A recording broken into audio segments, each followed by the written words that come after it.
Hello जनता, मेरा नाम है हर्ष और आज अपन सेकंड पार्ट की तरफ बढ़ते हैं। सीधा सिंपल सा।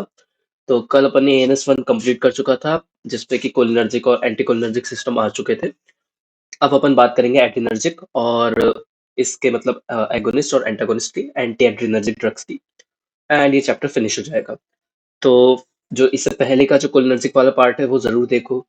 एंड पिछले वाले वीडियो में बोल रहा था कि रिसेप्टर्स का खासकर ध्यान रखो। रिसेप्टर कहाँ पे, किस ऑर्गन पे कौन सा रिसेप्टर पाया जाता है, क्योंकि वो अगर याद नहीं रहेगा तो तुम फिर कंफ्यूज हो जाओगे और कुछ भी मतलब कुछ भी प्रिस्क्राइब करने लगोगे। ठीक है।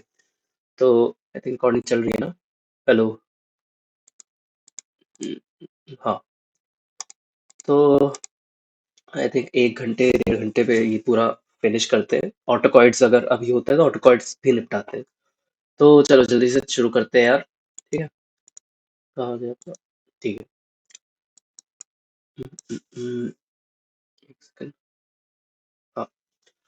तो अब बात करते हैं अपन एड्रिनर्जिक एगोनिस्ट की। देखो सिंपेथोमाइमेटिक, पिछले लास्ट टाइम अपन ने जो कोलिनर्जिक पढ़े थे वो था पैरासिम्पेथोमाइमेटिक, यानी पैरासिम्पेथेटिक सिस्टम के सो कॉल्ड अपन क्या कह सकते हैं, उन वो एजेंट्स जो कि पैरासिम्पेथेटिक सिस्टम को एक्टिवेट करते हैं, या वो ड्रग्स। और उसमें से मेन जो अपने न्यूरोट्रांसमीटर था वो था एसिटाइलकोलिन, जो कि पैरासिम्पेथेटिक सिस्टम के फंक्शंस को क्या कहेंगे, एक्टिवेट करने के लिए हेल्प करता है। वो रिसेप्टर से बाइंड होगा एसिटाइलकोलिन, तभी जाके जो एक्शन है, पैरासिम्पेथेटिक एक्शन है, वो परफॉर्म हो पाएगा। तो अब एड्रेनर्जिक भी इसका कंसेप्ट भी सीधा सिंपल सा है। इस पे होता है एक तो नॉर एड्रेनलिन, जिस नॉर एपिनेफ्रिन भी बोलते हैं। ठीक है। ये स्टोर ये synthesize store and release noradrenaline, या एनए के नाम से बोलते हैं, तो एनए बोलना ज्यादा इजी रहेगा। ठीक है। आर कॉल्ड एड्रेनर्जिक या सिंपैथेटिक नर्व्स। फिर ये बता रहे हैं कि भाई ये पूरा हिसाब किताब किसे, टायरोसिन जैसे तुम अपनी डाइट में खाते हो टायरोसिन, टायरोसिन से फिर डोपा बनता है, डोपा से डोपामीन बनेगा, डोपामीन फिर ये स्टोरेज वेसिकल में जाएगा, डोपामीन फिर नॉर एड्रेनलिन पे कन्वर्ट होता है। ठीक है। और ये नॉर एड्रेनलिन इधर आया, जब रिलीज होता है स्टोरेज वेसिकल से, तो ये अपना एक्शन शो करेगा। ये अल्फा या फिर बीटा रिसेप्टर्स होते हैं उन पे। अब ये जो तुमको दिखा रहा है, ये जैसे एमएओ, तो ये यहाँ पे तुमको दिख जाएगा इसका full form, mono amine oxidase. और ये सीओएमटी, जो ये तुम सीओएमटी देख रहे हो, ये होता है कैटेकोल ओ मिथाइल ट्रांसफरेज। तो ये एंजाइम्स हैं। तो एंजाइम्स एक्चुअली में क्या क्या करते हैं फंक्शन देखो। नॉर एड्रेनलिन का जो मान लो अ, अगर फॉर एग्जांपल बचे हुए हैं, ठीक है, तो ये उससे रीअपटेक कराते हैं, वेसिकल्स में वापस ले जाता है। माओ माओ के थ्रू ये वापस चल जाता है और डोपामीन में कन्वर्ट हो जाते हैं। नॉर एड्रेनलिन माओ में कन्वर्ट हो रहा है। फिर वहीं पे सीओएमटी इसे बाहर ले जा रहा है नॉर एड्रेनलिन को। तो ये अभी आगे देखोगे, अगर एकदम से समझ में ना आए तो, ये मेटायरोसिन इसे इनहिबिट करता है। ये ये जो ड्रग्स हैं ये भी एज सच नहीं पूछते, तो इतना ध्यान नहीं रखना। रेसरपीन कौन से स्टेप पे ये डोपामीन को स्टोरेज वेसिकल में जाने से रोक रहा है। और कोकेन, ये टीसीए, ट्राईसाइक्लिक एंटी डिप्रेसेंट जो होते हैं, ये न्यूरोनल अपटेक को रोकते हैं। ठीक है। ये जो न्यूरॉन है, ये ऊपर का हिस्सा हिस्सा जो दिख रहा है न्यूरॉन है। तो ये न्यूरोनल एक बार स्टोरेज वेसिकल से नीचे इधर आया, वो तुमने कल भी अपन ने देखे थे ना कि भाई प्री गैंग्लियोनिक पे साइनेप्टिक क्लेफ्ट जैसे आ जाती है। और उसके बाद साइनेप्टिक क्लेफ्ट के बाद जो भी रिसेप्टर से बाइंड होके हिसाब किताब चल रहा है। तो कुछ इस तरह से कि ये न्यूरोनल अपटेक को, जो नॉर एड्रेनलिन है वो साइनेप्टिक क्लेफ्ट या मतलब स्पेस में है, तो वो वापस से अपटेक होके वापस चल जाता है। और फिर वो नॉर एड्रेनलिन डोपामीन में कन्वर्ट हो जाएगा माओ के थ्रू। तो ये पूरी साइकिल है और इसको कोकेन टीसीए रोकते हैं। तो जब नॉर एड्रेनलिन अपने सिस्टम पे एक तरह से बढ़ जाता है, ठीक है, टीसीए इसको न्यूरोनल रीअपटेक को रोक रहे हैं। तो नॉर एड्रेनलिन अपने सिस्टम पे एक तरह से बढ़ा हुआ है, या फिर वापस नहीं जा पा रहा है, तो अब उससे जो फंक्शन मतलब एक तरह से जो बोलते हैं ना सिंपैथेटिक एक्शंस जो होंगे वो अपनी बॉडी में प्रोड्यूस होंगे। तो वही हार्ट रेट बढ़ना, एंड जो भी अपन ने मिड्रियासिस होना, फिर रेस्पिरेशन पे अगर बात करते हैं तो ब्रोंको डायलेशन होना। तो वही सिंपैथेटिक शेर आ गया सामने, जो सारे जो फंक्शन तुम्हें एक तरह से याद आ जाने चाहिए। फिर अब ये इसमें ड्रग्स के बारे में बता रहे हैं कि मेटायरोसिन क्या करता है। अल्फा मिथाइल डोपा क्या कर रहा है। तो इस पे इतना ज्यादा टाइम मत देना। मेन देखो, जैसे ये सेलिजिनिन माओ इनहिबिटर, ये काम का है, ये पार्किंसन में काम आते हैं। तो पार्किंसन जो ड्रग्स है वो, इसको तुम यहाँ भी पढ़ सकते हो, नहीं तो फिर सीएनएस पे तो जब तुम पहुंचोगे तो वहां पे पढ़ोगे पढ़ोगे। बाकी एक ये नॉन सेलेक्टिव माओ इनहिबिटर, तो एक ट्रेनसाइक्लोप्रोमीन पोटेंशिएट करता है टायरामीन एक्शन को, एंटी डिप्रेसेंट की तरह एक्ट करता है। अब डिप्रेशन कैसे आता है, क्या कारण होता है कि किसी को डिप्रेशन आ रहा है, एंड किस कैसे एंटी डिप्रेसेंट वर्क करते हैं, तो ये सब सीएनएस पे देखेंगे, इस पे इतना भी ध्यान देने की जरूरत नहीं है। बस ये एंटाकेपॉन, अब जिन जो लोग रिवीजन कर रहे हैं उनको थोड़ा समझ में आ जाएगा एंटाकेपॉन के बारे में कि यह पेरिफेरल सीओएमटी इनहिबिटर है, तो ये इनहिबिट डोपामीन के डिग्रेडेशन को होने से रोकेगा। मैंने कल शायद पार्किंसन के बारे में थोड़ा सा बताया था तुमको कि पार्किंसन पे या तो डोपामीन की कमी हो जाती है या फिर एसिटाइलकोलिन बहुत हद से ज्यादा बढ़ जाता है।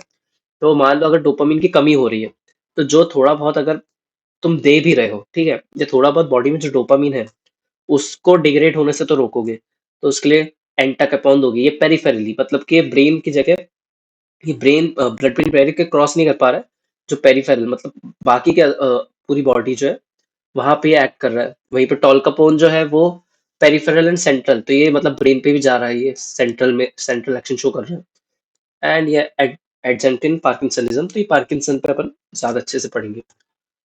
फिर three process involve termination action, metabolism of catecholamines.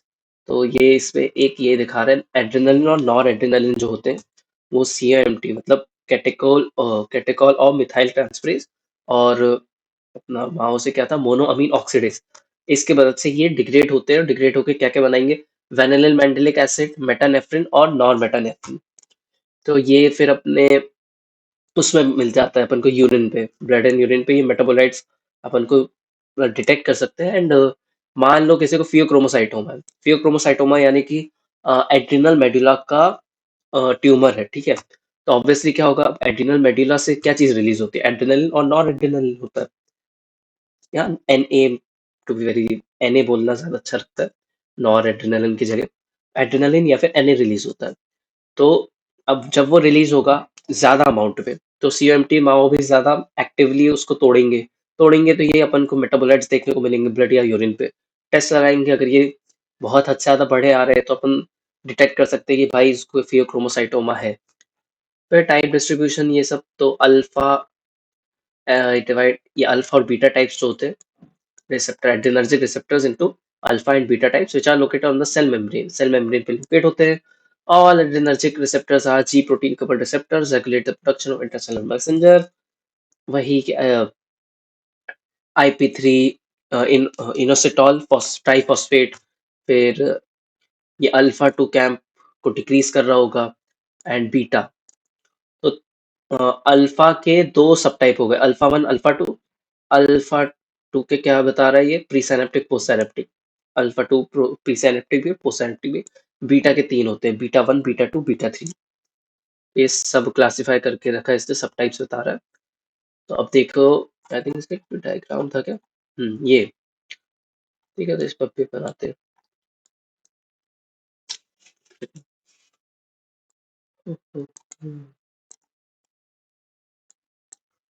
फिर क्या बता रहा है, distribution of various adrenergic receptors, effect of activation of alpha one, अगर अल्फा वन रिसेप्टर एक्टिवेट किया हुआ तो क्या क्या होगा, ब्लड वेसल्स कंस्ट्रिक्शन, ठीक है, जीआई स्पिंक्टर, एनल स्पिंक्टर जो होता है वो टोन पे इंक्रीज हो जाएगा, urinary sphincter increase in tone, radial muscle increase contraction होगा तो मिड्रियासिस, रेडियल मसल जब ऐसे खींचेंगी तो आंखें डायलेट हो जाती है ना, बढ़ जाएंगी, मिड्रियासिस होगा।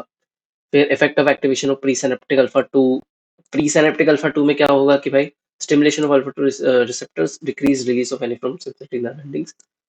इतना कुछ खास काम का नहीं है अभी, रहने तो, बस इतना ध्यान रखो कि नेगेटिव फीडबैक कंट्रोल मीडिएट करता है नॉर रेटिनल सिक्रीशन का, अगर नॉर रेटिनल सिक्रीट ज्यादा हो गया तो उसको नेगेटिवली फीडबैक देगा कि भैया थोड़ा कम कम सिक्रीट करो।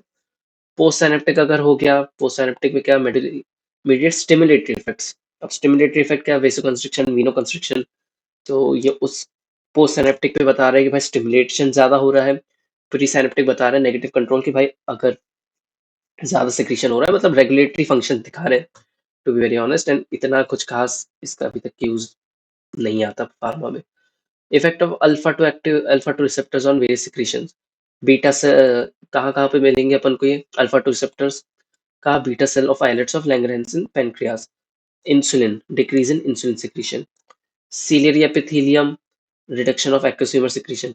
मेन अगर तुम्हें बीटा ये जो पेनक्रियाज में तुम समझ रहे होगे कि जब मान लो जब तुम्हारे सामने वही बात है, सिंपैथेटिक सिस्टम एक्टिवेट हुआ। सिंपैथेटिक सिस्टम एक्टिवेट होता है तो क्या होगा कि यार तुमको एकदम से डर लगता है। अब बॉडी फाइट और फ्लाइट रिस्पॉन्स पे होती है। फाइट और फ्लाइट रिस्पॉन्स में ऑब्वियसली बात है कि तुम्हारी बॉडी ये नहीं चाहेगी कि ग्लूकोज की कमी हो जाए। एनर्जी उसके पास जितनी कम हो उतना ज्यादा अच्छा है। तो उस टेम्पररी फेज में जैसे इंसुलिन का सिक्रीशन कम हो जाएगा, क्योंकि इंसुलिन क्या करती है, ग्लूकोज को ब्लड स्ट्रीम से सेल्स के अंदर इनटेक कराती है, या अपटेक कराती, सॉरी इनटेक या अपटेक जो भी बोलो। तो वो नहीं चाहेगी, अपनी बॉडी ये नहीं चाहेगी ना कि भाई अभी ग्लूकोज एकदम से अगर नीडेड है अपन को, एकदम से भागना है तुमको, बहुत तेजी से भागना है, तुम्हारी बॉडी ये थोड़ी ना चाहेगी कि यार ग्लूकोज की कमी हो जाए। इसलिए डिक्रीज इन इंसुलिन सिक्रीशन हो जाता है। फिर सिंपैथेटिक नर्व एंडिंग्स की बात करते हैं, डिक्रीज इन ये वही एनए रिलीज को डिक्रीज कर रहा है। Activation beta one receptors heart में क्या करेंगे, कार्डियक स्टिमुलेशन। किडनी पे मिलेंगे तो क्या करेंगे, प्रमोट रेनिन रिलीज। रेनिन अपने आप में एक एंजाइम जो सॉरी हार्मोन है, ठीक है, RENNIN, वो दूसरा हार्मोन होता है, और ये RENIN है जो कि किडनी में पाया जाता है। आई थिंक 11th में तुमने पढ़ा ही होगा ये सब। तो जो किडनी में रेनिन होता है वो रास सिस्टम को एक्टिवेट करता है, एंड रास से वेसो कंस्ट्रिक्शन होता है, एंड वेसो कंस्ट्रिक्शन से GFR बढ़ता है। तो ये तुमको थोड़ा थोड़ा आने लगा होगा समझ में। बीटा टू रिसेप्टर की बात करते हैं तो कहाँ कहाँ मिलेगा, लिवर में मिलेगा।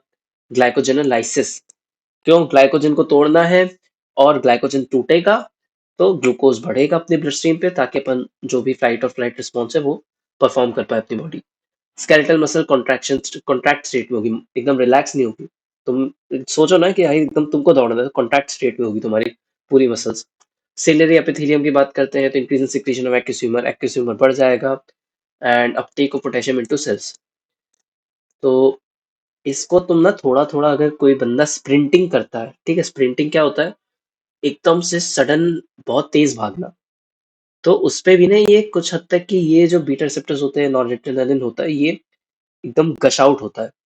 और जब ये गश आउट होता है मतलब रिलीज होता है, तो उससे कहते हैं ना वेट घटाने के लिए काफी अच्छी एक्सरसाइज होती है, क्योंकि लिवर से ग्लाइकोजेनोलाइसिस करा रहा होता है, एंड उससे, क्योंकि ग्लाइकोजन टूट रहा है, तुम्हारी बॉडी का जो फैट रिजर्व है, ग्लाइकोजन है, वो पूरा टूटता है, तो ऑब्वियसली फैट लूज करते हो तुम अपना।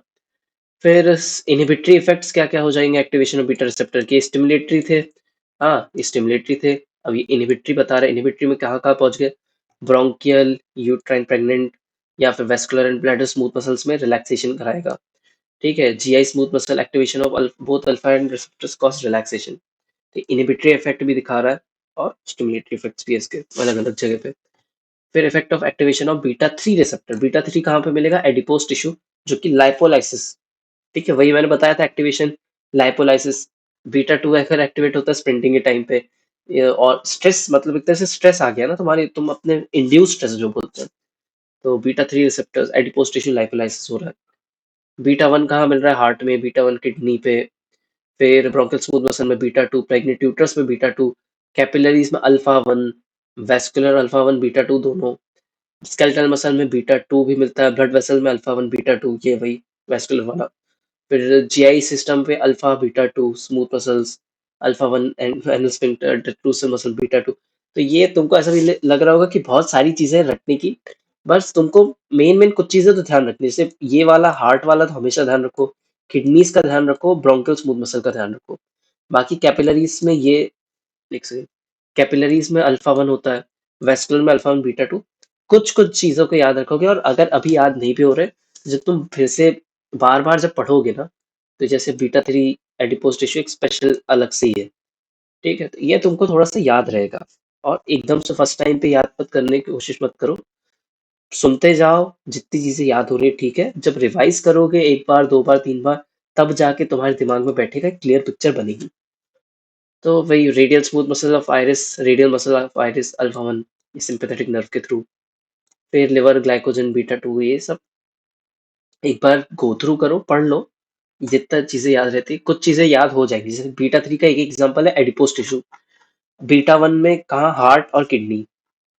फिर बीटा 2 के तो बहुत सारे, तो चलो ठीक है। फिर अल्फा 1 कैपिलरीज में, तो ये कुछ तीन चार चीजें तो एटलीस्ट थोड़ा थोड़ा सा याद हो। एडिनर्जिक ड्रग्स की बात करते हैं, सिंपैथोमाइमेटिक्स कहते हैं इन्हें। अब इसने जैसे कि स्ट्रक्चर के बेसिस पे कर रहा है, तो अपन तो थोड़ा सा अलग लेवल पे है। ठीक है, अपन ये जो काम है क्लासिफिकेशन वाला काम है, वो सबसे बेस्ट और जो कि सबसे जरूरी क्लासिफिकेशन जो कि तुम्हें याद होना चाहिए, वो है केडीटी के। तो केडीटी के क्लासिफिकेशन ये क्या बोलते हैं, बिल्कुल यार। एड्रेनर्जिक ड्रग्स, सिम्पैथोमाइमेटिक्स, तो ये देखो इसमें pressure agents, cardiac stimulants, bronchodilators, जैसे कंजेस्टेंट्स, सीएनएस स्टिमुलेटर्स, एनोरेक्टिक्स। एनोरेक्टिक्स यानी कि जो भूख को आई थिंक घटाते हैं, जहां तक कि मेरे को ध्यान है, भूख घटाने वालों में से ये, या बढ़ाते हैं, एक सेकंड इसको देखते हैं। यूट्राइन रिलैक्सेंट्स, तो ये ये मतलब इसने किस हिसाब से क्लासिफाई किया है इसने, सॉर्ट ऑफ अपने जो लोकेशंस है ना, जैसे कार्डिक स्टिमुलेंट तो ये बीटा 1 पे काम कर रहे होंगे। ब्रोंकोडायलेटर्स कहाँ, बीटा 2। नेसल डिकंजेस्टेंस भी, ये भी बीटा 2 के अंदर ही आएंगे आई थिंक। इस तरह से इसने डिवाइड करके रखा है। बाकी चाहो तो इससे भी एक बार देखना चाहो, देख सकते हो कि on the basis of chemical structure catecholamines के हिसाब से बांटा है। फिर नॉन कैटेकोलोमीन्स, इसमें टायरामीन ये सब आ जाएगा। Basis of mechanism action, direct acting, indirect acting, mixed acting कैसे कैसे करते हैं। मतलब basis therapeutic use, to raise BP in shock, अगर शॉक हो गया उसमें ब्लड प्रेशर को बढ़ाना है तो कौन कौन सी ड्रग देंगे, ब्रोंकोडायलेटर, कार्डियक स्टिमुलेंट। ये भी वही, ये जो on the basis of therapeutic use KT में इस क्लासिफिकेशन पे दिया है। एंड अपन को वही याद करना है, लिख लिख के, जैसा भी, जैसे भी करो लिख लिख के करो, बट याद वही करना रहेगा। ठीक है, तो डायरेक्ट एक्टिंग अभी इस पे नहीं जाएंगे, पहले इसको देखो। अब प्रेशर एजेंट्स में अब सिर्फ नाम सुन लो, और क्या तुमको, जब तक के तुम इसे लिखोगे नहीं पांच पांच बार एटलीस्ट, तब तक के तुमको लगेगा कि यार तुमने बस नाम सुना सुना सा है, समझ में नहीं आएगा कौन सी ड्रग कहाँ की है एंड कौन सी ड्रग क्या फंक्शन कर रही है। प्रेशर एजेंट्स में कौन कौन से आ जाते हैं, प्रेशर का मतलब क्या हो जाता है, जो कि मतलब कंस्ट्रिक्ट कर रहे हैं, कैपिलरीज को प्रेस करके रख रहे हैं, वेसो कंस्ट्रिक्शन। क्योंकि सिंपैथोमाइमेटिक है ना, तो सिंपैथिक सिस्टम में वेसल्स कंस्ट्रिक्ट होंगी। तो प्रेशर एजेंट्स में नॉर एड्रेनलिन, जिसे नॉर एपिनेफ्रिन भी कहते हैं, ephedrine, dopamine, phenylephrine, methoxamine, mephentermine. फिर कार्डिक स्टिमुलेंट में adrenaline, isoprenaline, dobutamine. Bronchodilators isoprenaline, salbutamol, जिसे एल्ब्यूटेरॉल भी बोलते हैं, टर्ब्यूटैलिन, सैलमेट्रॉल, फॉर्मेट्रॉल, बैम्ब्यूटेरॉल। फिर नेजल डिकंजेशन में ऑक्सीमेटाजोलिन, जाइलोमेटाजोलिन, नेफाजोलिन। फिर फेनाइलेफ्रीन, फेनाइलप्रोपेनोलामीन, स्यूडोएफिड्रीन। स्टिमुलेंट में फिर आओगे एम्फेटामीन, टेक्स एम्फेटामीन, मेथेम्फेटामीन, जो कि भाई ये तो नशेड़ी, ब्रेकिंग बैड जिसने देखी हुई समझ गया होगा मेथेम्फेटामीन के बारे में। मिथाइल फेनिडेट। एनोरेक्टिक्स में फिर एम्फेटामीन, फेनफ्लोरामीन, फिर डेक्सफेनफ्लोरामीन, साइब्यूट्रामीन। यूट्राइन रिलैक्सेंट, ये यूट्रस को रिलैक्स करते हैं, तो डिटॉड्रीन, आइसोस्यूप्राइन, फिर सैल्ब्यूटामॉल, टर्ब्यूटालिन। तो अब ये जितना मैंने पूरा बताया अभी, शायद 30 से 40 सेकंड में, जितने भी चीजें भोंकी मैंने एक तरह से, वो तुम्हें बस ऐसा लगेगा, सुनने में अच्छा लगेगा, पर जब तक कि तुम इसे लिख लिख के याद नहीं करोगे, तब तक के तुम कंफ्यूज ही रहोगे यार। और क्योंकि क्लासिफिकेशन डायरेक्टली उठ के आते हैं कि भाई क्लासिफाई करके बताओ, तो तुमको यही जो चीज है ना, ये क्लासिफिकेशन, ये बाय हार्ट तुम्हें रटने पड़ेंगे। और अभी तुम्हारे पास देखो यार, एक वो है जो कि पेपर के लिए देख रहे हैं, तो आई होप तुम्हें इनमें से काफी कुछ ट्रिक्स तो पता होंगी। ठीक है, मैं ये नहीं बोल रहा हूँ कि तुम पहली बार में तुम ये सातों जितनी पूरी 7-8 ड्रग्स एक बार में याद करो, बट एटलीस्ट सबकी तीन तीन भी याद करोगे, काफी अच्छा है। और जो सो कॉल्ड मतलब क्या कह सकते हैं, अगर जो अभी शुरू से स्टार्ट कर रहे हैं, अगर कोई ऐसा बंदा है जो कि अभी अभी अभी वीडियोस देख रहा है, सेकंड ईयर में अभी स्टार्टिंग कर रहा है, जूनियर्स है, तो मैं कहूंगा कि भाई यार देखो, दिन का तुम दो दो क्लासिफिकेशन भी अगर लिखोगे ना, लिख लिख के याद करोगे, तो आई थिंक 30 दिन पे यार तुमको ना सारा याद हो जाएगा। याद हो जाएगा से मतलब ये नहीं कि एकदम तुम्हें सारी चीजें रटी रहे बाय एकदम एक एक वर्ड से, पर तुम समझ जाओगे कि यार तुमने 30 दिन पे बहुत बहुत सारे लोगों से तुम आगे निकल चुके हो।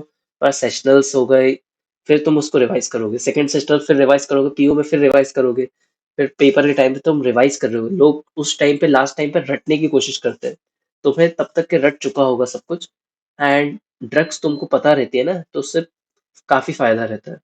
क्योंकि फार्मा, मैं कल से ही बोल रहा हूँ कि फार्मा एक तरह से खेल है, और वो खेल ही रहेगा कि भाई अब जैसे हार्ट की कोई दिक्कत है, तो अभी जब कार्डियक पढ़ोगे तब तुमको बीटा ब्लॉकर्स आ जाएंगे। फिर अपने सीएनएस पे जाओगे, वहां पे रिसेप्टर्स, बीटा ब्लॉकर्स वहां पे भी यूज होते हैं।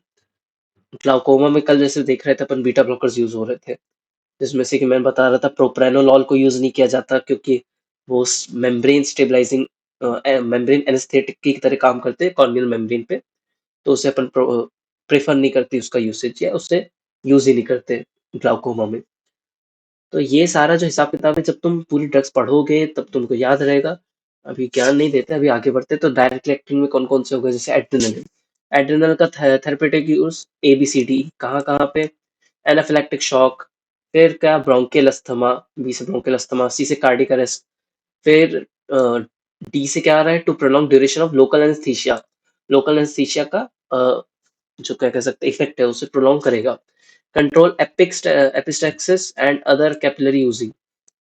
एपिस्टैक्सिस क्या होता है, जैसे नाक से खून आना। तो अब उसमें क्या चाहिए अपन, वेसल्स को कंट्रैक्ट कंस्ट्रिक्ट स्टेट में चाहिए अपन को, ताकि खून आना रुक जाए। या फिर तुम समझ सकते हो कि भाई किसी को कुछ कट लग गया, ब्लीडिंग हो रही है, तो ऑब्वियसली तुम चाहोगे कि भाई वेसो कंस्ट्रिक्शन हो, ताकि भाई ये ब्लीडिंग रुक जाए। एंड ब्रोंकियल अस्थमा तो अभी हो चुका है। हाँ, तो बीच में कॉल आ गया था। तो अपन कहाँ पे थे, एड्रेनलिन की बात कर रहे थे। ये ABCDE। नॉर एड्रेनलिन कहाँ अल्फा 1 अल्फा 2 बीटा 1 एगोनिस्ट होता है, हाइपोटेंसिव स्टेट पे दिया जाता है। आइसोप्रेनालिन बीटा 1 और बीटा 2 एगोनिस्ट है, हार्ट ब्लॉक कार्डियक अरेस्ट पे देते हैं। तो ये सारी ड्रग्स ना अब तुम अभी पढ़ो। और सीधे सिंपल सी बात है, ये ड्रग्स ऑब्वियसली जो जो इसके रिस्पेक्टेड सिस्टम्स है वहां पे भी यूज हो रही होगी। कि डोपिटामाइन को अपन ये क्या है, सिलेक्टिव बीटा 1 एगोनिस्ट है। तो कार्डियोजेनिक शॉक पे MI जब अपन पढ़ते हैं, मायोकार्डियल इन्फेक्शन हो गया किसी को, कंजेस्टिव कार्डिक फेलियर हो गया CCF, तब उसमें अपन डोब्यूटामाइन देते हैं। फिर सेल्ब्यूटामॉल, लिवोबिट्रॉल, टर्ब्यूटेलिन, सेलमेट्रॉल, फॉर्मेट्रॉल, ये सिलेक्टिव बीटा 2 एगोनिस्ट है। ये अस्थमा में, ब्रोंकियल अस्थमा में देते हैं। जो कि तुमने वो देखा होगा ना, अ, कुछ अस्थमैटिक्स को वो ऐसा एक पंप लेते हैं, ऐसा ऐसा इनहेल करते हैं, तो उसमें मोस्ट ऑफ द टाइम सैल्ब्यूटामॉल या टर्ब्यूटेलिन होता है। तो ये वो ड्रग्स हो गई ब्रोंकियल अस्थमा सप्रेस। और हाँ, साथ साथ ये ड्रग्स जो होती हैं, ये सप्रेस करती है प्रीमेच्योर लेबर को भी, यूट्राइन रिलैक्सेंट की तरह भी काम करती हैं ये। कि लेबर अगर किसी को हो रहा है डिले करने के लिए, तो अगर किसी को अभी लेबर हो रहा है फॉर एग्जांपल रात में, और मान लो अभी डॉक्टर अवेलेबल नहीं है, ये हॉस्पिटल में कोई आया है, तो अपन सो कॉल्ड अपन टर्बिटालिन के इंजेक्शंस दे दिए कि भाई, ताकि थोड़ा सा यूट्रस रिलैक्स हो जाए, ताकि कल लेबर वापस आए एंड कल डिलीवरी हो पाए प्रॉपरली। तो ऐसे रीजंस हो जाते हैं। रिटोड्रिन, आइसोसिक्स आइसॉक्सिप्राइन, ये सेलेक्टिव बीटा 2 एगोनिस्ट है। मेन एक्शन इसका यूट्रस पे है, यूट्राइन रिलैक्सेंट की तरह है। फिर फिनाइलएफ्रीन या methoxamine, selective alpha 1 agonist, vasopressor agent, nasal decongestant. जो मतलब ये अपन नेजल स्प्रेज होते हैं ना, जैसे जैसे स्प्रे होता है, ऐसे वो नेजिपियोन को तुमने देखा होगा, तो ऐसे वो नेजल डिकंजेस्टेंट्स आते हैं मिड्रियाटिक की तरह। As a mydriatic, naphazoline, oxymetazoline, xylometazoline, alpha 1 + alpha 2 agonist, nasal decongestant.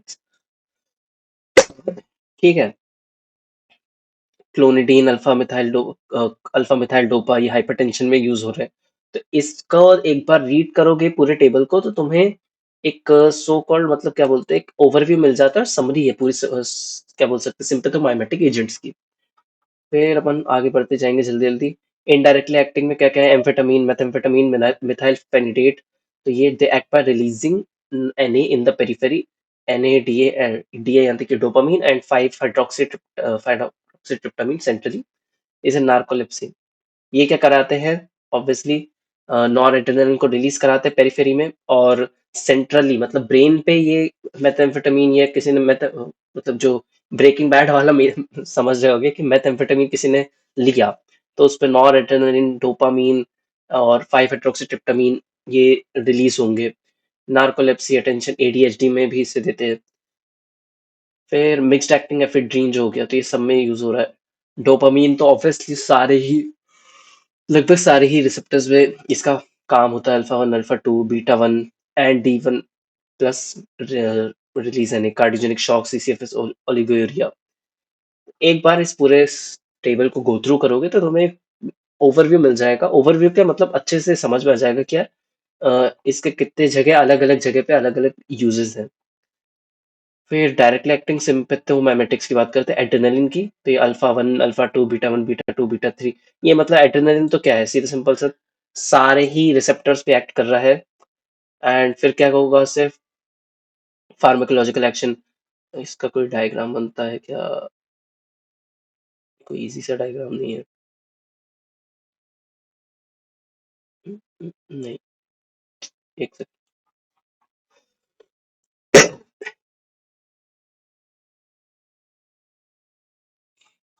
कहाँ पे थे, तो ये सीवीएस पे अब देखो, हार्ट पे पावरफुल कार्डियक स्टिमुलेंट की तरह काम करेगा, बीटा वन रिसेप्टर्स पे एक्ट करके, और इंक्रीज करेगा हार्ट रेट। ठीक है, इंक्रीज इन हार्ट रेट।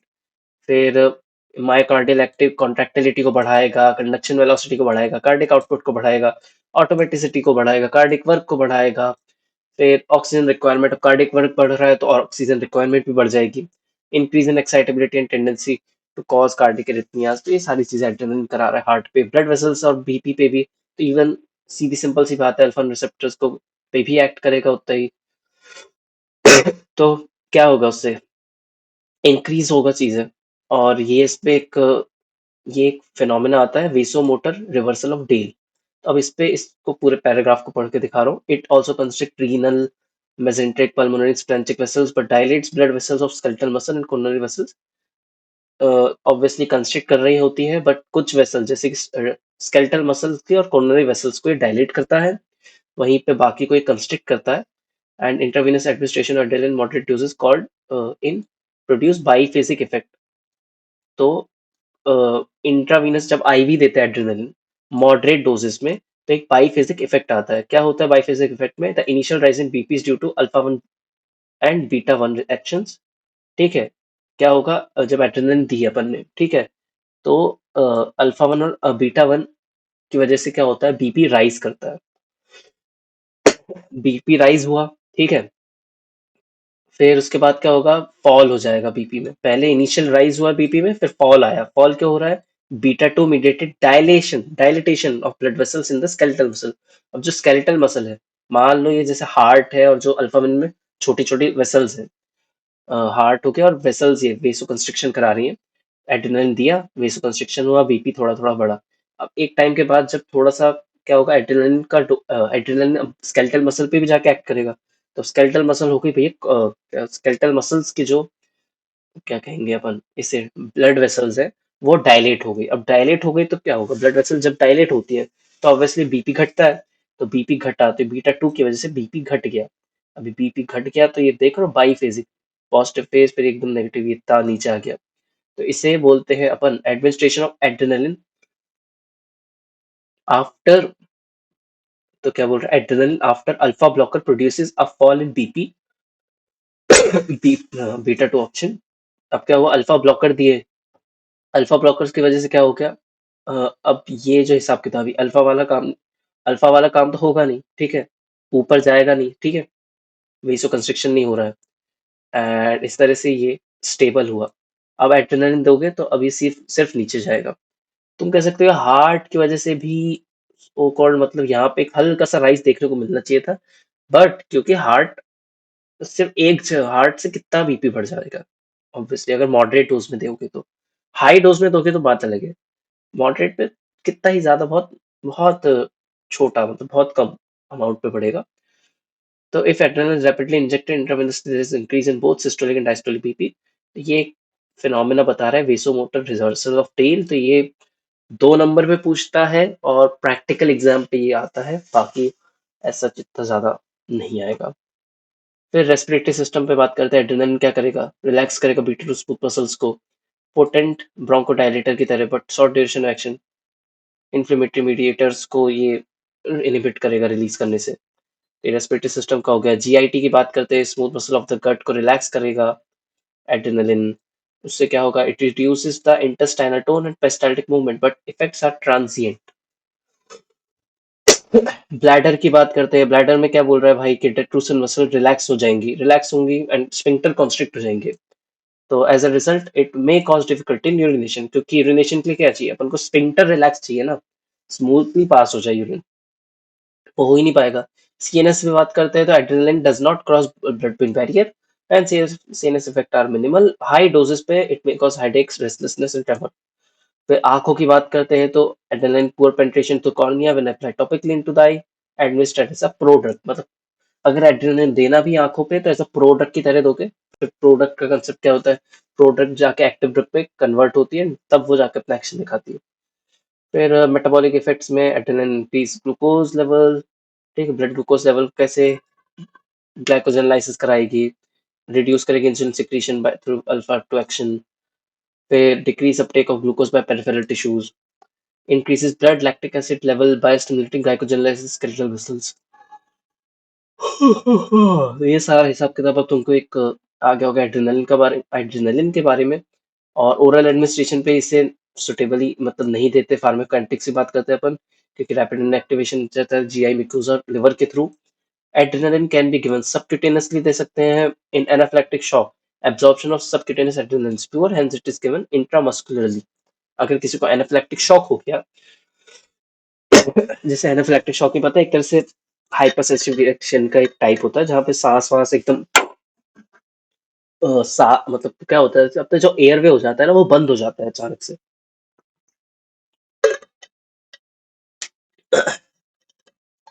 तो एयरवे बंद होने की वजह से सांस नहीं ले पाते इंसान, तो उस पर अपन एड्रेनलिन को एड्रेनलिन या फिर एपीपेन के नाम से एपिनेफ्रिन, तो एपिनेफ्रिन को अपन देते हैं, वो भी सबक्यूटेनियसली, वो सबक्यूटेनियसली बोल रहा हूँ सॉरी, इंट्रामस्कुलरली। तो वो ऑब्वियसली बात है कि इंट्रामस्कुलरली देंगे तो रैपिडली एक्ट करेगा, तभी जाके अपन पेशेंट को बचा सकते हैं। इन कार्डिक अरेस्ट पे तो आईवी के थ्रू देंगे। Does not cross blood brain barrier, सीधी सी बात है, मेटाबोलाइज हो जाता है किससे, सीएमटी एंड वही बना catechol O methyl transferase and monoamine oxidase. तो ये मेटाबोलाइट्स फिर वही बताया था यूरिन में एक्सक्रीट हो जाते हैं, तो फुल फार्माकोकाइनेटिक्स यहाँ पे एक्सप्लेन की गई है। फिर एडवर्स इफेक्ट और कॉन्ट्राइंडिकेशन की बात करते हैं तो एडवर्स इफेक्ट क्या क्या हो सकते हैं, tachycardia, palpitation, headache, restlessness and rise in BP. Serious side effect क्या हो गया, सेरिब्रल हेमरेज हो गया, कार्डिक एरिथमिया हो गया, हाई कंसंट्रेशन पे दोगे, pulmonary oedema due to shift of blood from systemic to pulmonary circulation. Adrenaline is contraindicated in most of the cardiovascular disease such as hypertension, angina, cardiac arrhythmia, congestive cardiac failure। इन सब में तो अपन heart वाले patient को तो भैया adrenaline नहीं देते mostly. फिर beta in patients on beta blockers it may cause hypertensive crisis and cerebral hemorrhage due to unopposed action on vascular alpha 1 receptors। तो ये बीटा ब्लॉकर्स का भी तुम कंसेप्ट आगे देखोगे तभी लाइन तुम्हें थोड़ी समझ में आ जाएगी, बाकी अभी भी आ जाएगी कि बीटा जब बीटा रिसेप्टर ब्लॉक हो गए, हाँ अपन किसी पेशेंट को बीटा ब्लॉक, बीटा वाले ब्लॉक हो रहे हैं तो हाइपरटेंसिव क्राइसिस मचेगी। क्यों, क्योंकि जो अल्फा वाले हैं वो तो अभी भी एक्टिव है, तो एड्रेनलिन को अगर हाई डोज में दिया, भले ही बीटा ब्लॉकर में पेशेंट, बीटा फंक्शन तो नहीं होगा, पर अल्फा 1 रिसेप्टर्स पे जाके वो बाइंड करेंगे, उसकी वजह से हाइपरटेंसिव क्राइसिस और सेरिब्रल हेमरेज होने के चांसेस बढ़ जाते हैं। थेरापेटिक यूजेस क्या है, एनाफिलैक्टिक शॉक, एनाफिलैक्टिक शॉक का ये इसने एकदम बड़े अच्छे से बता के रखा है कि क्या क्या adrenaline life saving drug anaphylactic shock. फिर एड्रेनलिन इतने इतने अमाउंट पे देते हैं 0.3 टू 0.5 ml, एडमिनिस्टर इंट्रामस्कुलरली देंगे, rapidly reverse the manifestation severe allergic reaction. Beneficial effect of adrenaline anaphylactic, ये क्या क्या बेनिफिशियल इफेक्ट दिखा रहा है, beta 1 mediated cardiac simulation, heart rate बढ़ाएगा, फोर्स ऑफ कंट्रैक्शन बढ़ाएगा। अल्फा 1 क्या है बता रहा है, increase peripheral resistance, these actions help to increase blood pressure बढ़ाएगा। Adrenaline alpha 1 mediated वेसो constriction, वेसो constriction में क्या हो रहा है, मसल इडीमा, क्यों, अब म्यूकोजल एडिमा, सॉरी मैं मसल बोल रहा हूँ, म्यूकोजल एडिमा को घटाएगा। तो जैसे किसी को लेरेंजियल एडिमा हो गया, यहाँ बहुत ज्यादा इडिमेटस इडीमा फॉर्म हुआ रखा है, सूजन आई रखी है, तो अपन जब एड्रेनलिन देते हैं तो उससे वेसो कंस्ट्रिक्शन होता है एंड उसकी वजह से म्यूकोजल एडिमा कम हो जाता है, क्योंकि सर्कुलेशन कम हो गई, चीजें मतलब आउट हो जाती है।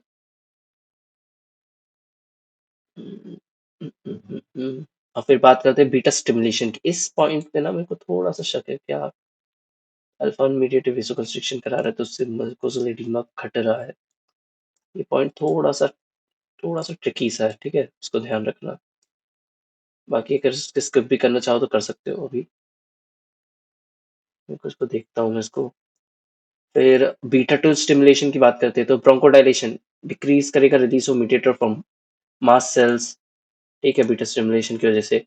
Physiological antagonist of histamine, histamine के एंटागोनिस्ट है फिजियोलॉजिकली एड्रेनालिन। फिर तो ये क्वेश्चन बन सकता है 1 नंबर का एमसीक्यू। फिर कार्डिक रिससिटेशन, जो मतलब अपन हार्ट फेल वाले बंदे को देते हैं, तो उस पे अपन एड्रेनालिन को इंजेक्ट करते हैं ताकि भैया वापस आ पाए सीपीआर देने के बाद। मतलब कार्डियक एक्टिविटी को बढ़ाना है या फिर उसे वापस रीस्टार्ट करना है तो एड्रेनालिन को अपन एज इंजेक्शन फॉर्म आईवी के थ्रू देते हैं। लंग्स पे क्या बता रहा है, adrenaline inhibits the release of inflammatory mediators from mast cells, histamines, leukotrienes, bradykinin, PGF 2 alpha, PF. ये प्लेटलेट एक्टिवेटिंग फैक्टर की बात कर रहा है, ये PGF 2 alpha and prostaglandin F 2 alpha. और कॉजेस की बात करते हैं, कॉजेस पे क्या बता रहा है कि ब्रोंकोडाइलेशन कराएगा बीटा 2 की वजह से, वेसोकंस्ट्रिक्शन होगा अल्फा 1 की वजह से, डिक्रीज सिक्रीशन, रिलीफ ग्लूकोजल एंड ये वही बता रहा था, मैं बता रहा था ना कि यार इस पे थोड़ा सा मेरे को डाउट हो रहा है। अब बता रहा है कि क्या होता है। तो क्या होता है, ब्रोंकोडाइलेटेशन हो गया बीटा 2, तो डायलेट हो गए, ब्रोंकस है वो डायलेट हो गया, और वेसो कंस्ट्रिक्शन हो गया। जो अल्फा 1 की वजह से वेसल्स थे वो कंस्ट्रिक्ट हो गई, तो उससे सिक्रीशन डिक्रीज होता है, सिक्रीशन डिक्रीज होता है तो रिलीज करता है, रिलीव करेगा म्यूकोसल एडिमा एंड कंजेशन को। अब मेरे को भी थोड़ा सा इस पे कंफ्यूजन था तो क्लियर हो गया एकदम से, ठीक है। Prolong the duration of local anaesthesia, control epistaxis, वही अभी मैंने बताया था कुछ देर पहले, ब्रोंकल अस्थमा पे देते powerful bronchodilator, rapid onset duration vaccine, ये हो गया अभी। फिर नॉर एड्रेनलिन की बात करते हैं तो इस पे यार सबको तो मैं इतना नहीं जानना चाहूंगा कि सबको ध्यान से पढ़ते रहो, पर तुमको अगर ध्यान से एक बार पढ़ना है तो चाहो तो रीड लगा सकते हो, नहीं तो सबसे मेन है इस समरी ऑफ द सिम्पथोमाइमेटिक एजेंट्स को तो अच्छे से रट लो, इसी से तुम्हारी चीजें क्लियर हो जाएंगी।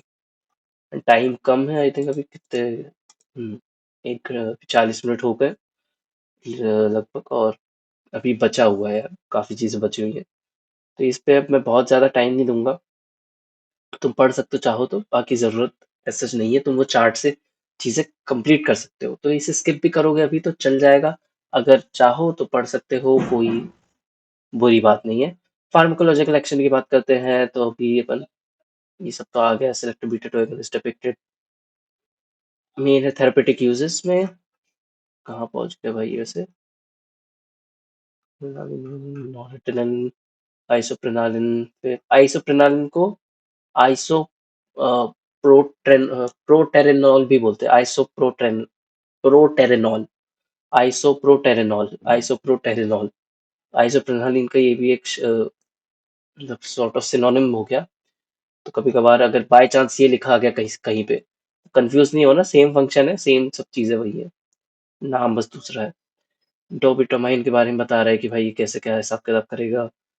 फिर सेल्ब्यूटामॉल, ये टर्बिटोलिन सेलमेट्रॉल, तो उसे कहाँ का यूज करते हैं, ब्रोंकियल अस्थमा भी यूज करते हैं ऑब्वियसली, प्रीमेच्योर लेबर में यूज कर रहे थे, बताया था। हाइपरकैलेमिया, जब हाइपरकैलेमिया होता है तो ये पोटेशियम सॉर्ट ऑफ ब्लड में बढ़ा हुआ है तो इसको प्रमोट अपटेक कराता है into the cells, specially into skeletal muscles.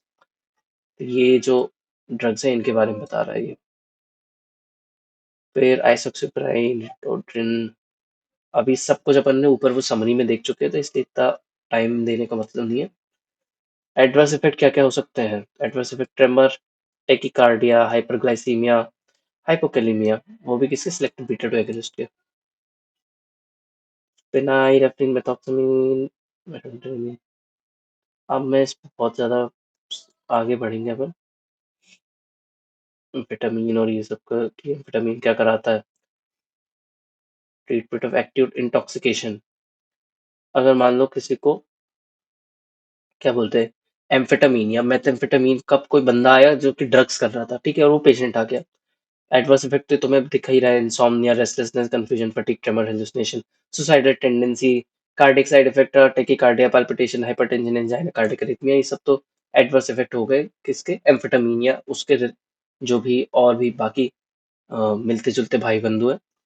But अगर कोई एक्यूट इंटॉक्सिकेशन वाला आ रहा है तो उसको क्या करेंगे, acidification of urine with ascorbic acid, vitamin C देंगे, which promote secretion of amphetamine which is a basic drug. Amphetamine एक तरह की बेसिक ड्रग है जो ये ब्लड स्ट्रीम पे जाती है, तो ये बेसिक मतलब पीएच को बढ़ाती है, ठीक है। तो अपन को एसिडिफिकेशन करना है यूरिन का, किससे करोगे सबसे अच्छा, एस्कॉर्बिक एसिड, विटामिन सी की गोलियों से लिम सी चुसाओ, नहीं लिम सी चुसा पा रहे तो भाई उसे सीधा सिंपल सा अपना आईवी के थ्रू विटामिन सी का इंजेक्शन चलने दो। तो उससे क्या होगा कि भाई जो यूरिन पे एसिडिफाई होगा, एंड फिर प्रमोशन मतलब क्या होगा कि यार जो एम्फेटामीन ब्लड स्ट्रीम पे है, वो एज अ बेसिक ड्रग है, तो न्यूट्रलिटी मेंटेन करने के लिए, इलेक्ट्रिकल न्यूट्रलिटी मेंटेन करने के लिए वो एक्सक्रीट होंगी, ठीक है। फिर sedatives are effective to control CNS symptoms and sodium nitrochloride for hypertension, ये ज्ञान की बात है। यूजेस क्या क्या होते हैं, नार्कोलेप्सी, मान लो कि sleep disorder characterized recurrent episode uncontrollable desire. Narcolepsy में क्या होता है, स्लीप डिसऑर्डर है जहाँ पे तुमको बहुत ही एकदम अनकंट्रोल, मतलब तुम्हारी इच्छा भी नहीं है फिर भी तुम बहुत तेज नींद आ रही है, तो उस केसेस में अपन क्या करते हैं, एम्फेटामिन को देते हैं ताकि as a CNS stimulant effect show करता है। एनोरेक्सिएंट क्या होता है, reduce body weight by suppressing hypothalamic feeding centre. अब भूख ही नहीं लगेगी। एनोरेक्सिएंट क्या होता है, ये मैंने बताया था ना, एनोरेक्टिक्स, एनोरेक्टिक्स यानी कि भूख कम करने वाली दवाइयाँ। तो भूख कम होगी तो भाई खाना कम खाओगे तो बॉडी वेट रिड्यूस होगा। फिर अटेंशन एडीएचडी वाले जो हैं बंदे, attention deficit hyper activity syndrome disorder वाले, तो ये किस तरह से बच्चों बच्चों को दे देते हैं। एंड मेन एडवर्स इफेक्ट इसका तो लॉस ऑफ एपेटाइट, इंसोम्निया, तो जैसे देख ही रहे हैं अपन, मिथाइलफेनिडेट एट्रोमेक्सिडीन आज दिस डिसऑर्डर, इस पे तो नहीं अलग से कहीं पे नहीं दिया ना, मिथाइलफेनिडेट और डेक्स्ट्रोएम्फेटामीन तो लिखा है। आई थिंक ये एटोमोजेटिन ये उधर आता है एक्चुअली में, कहाँ, ये सिलेक्टिव नॉन-रेटिनल न्यूक्लिक इनहिबिटर, ये सीएनएस पे आएगी ये ड्रग, तो ये सीएनएस पे भी तुम देखोगे इन ड्रग्स को, ठीक है। एडीएचडी, मोडाफिनिल क्या है, एक सीएनएस स्टिमुलेंट है, नार्कोलेप्सी में यूज करते हैं। Side effect, risk of dependence lower than amphetamine, lower होती है साइड इफेक्ट्स इसके, और रिस्क ऑफ डिपेंडेंसी की भी, इसलिए मोडाफिनिल को यूज करते हैं, ठीक है। फिर मोडाफिनिल हो गया, अब अपन बात करते हैं कहाँ पे, मिक्स एक्टिंग सिम्पटोमाइमेटिक एजेंट्स पे, तो इसमें एफिड्रीन आ गया। एफिड्रीन क्या कर रहा है, स्टिमुलेंट है, नेजर डिकंजेस्टेंट है, अल्फा वन के लिए, अल्फा वन रिसेप्टर पे एक्ट करता है, तो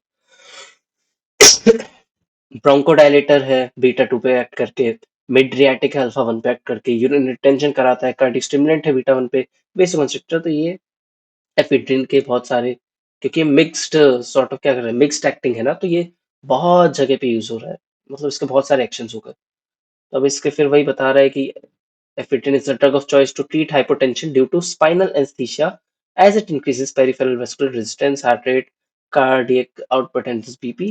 Used in heart block, narcolepsy, bronchial asthma.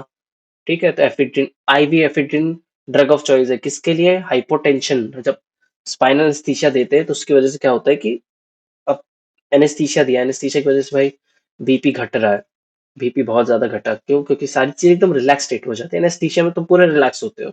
अब मान लो थोड़ा सा ज्यादा वो स्पाइनल एनेस्थीसिया, तो उसकी वजह से क्या हो रहा है, हाइपरटेंशन होने लगा। तो हाइपोटेंशन ना हो उसको ट्रीट करने के लिए कैसे, क्या चीज देंगे अपन, आईवी एफिड्रीन या ड्रग ऑफ चॉइस से, और भी चीजें दे सकते हैं बट ये ड्रग ऑफ चॉइस हो गई कि भाई ये अच्छा है उस चीज के लिए, उस केस के लिए बेस्ट सुटेबल ड्रग है।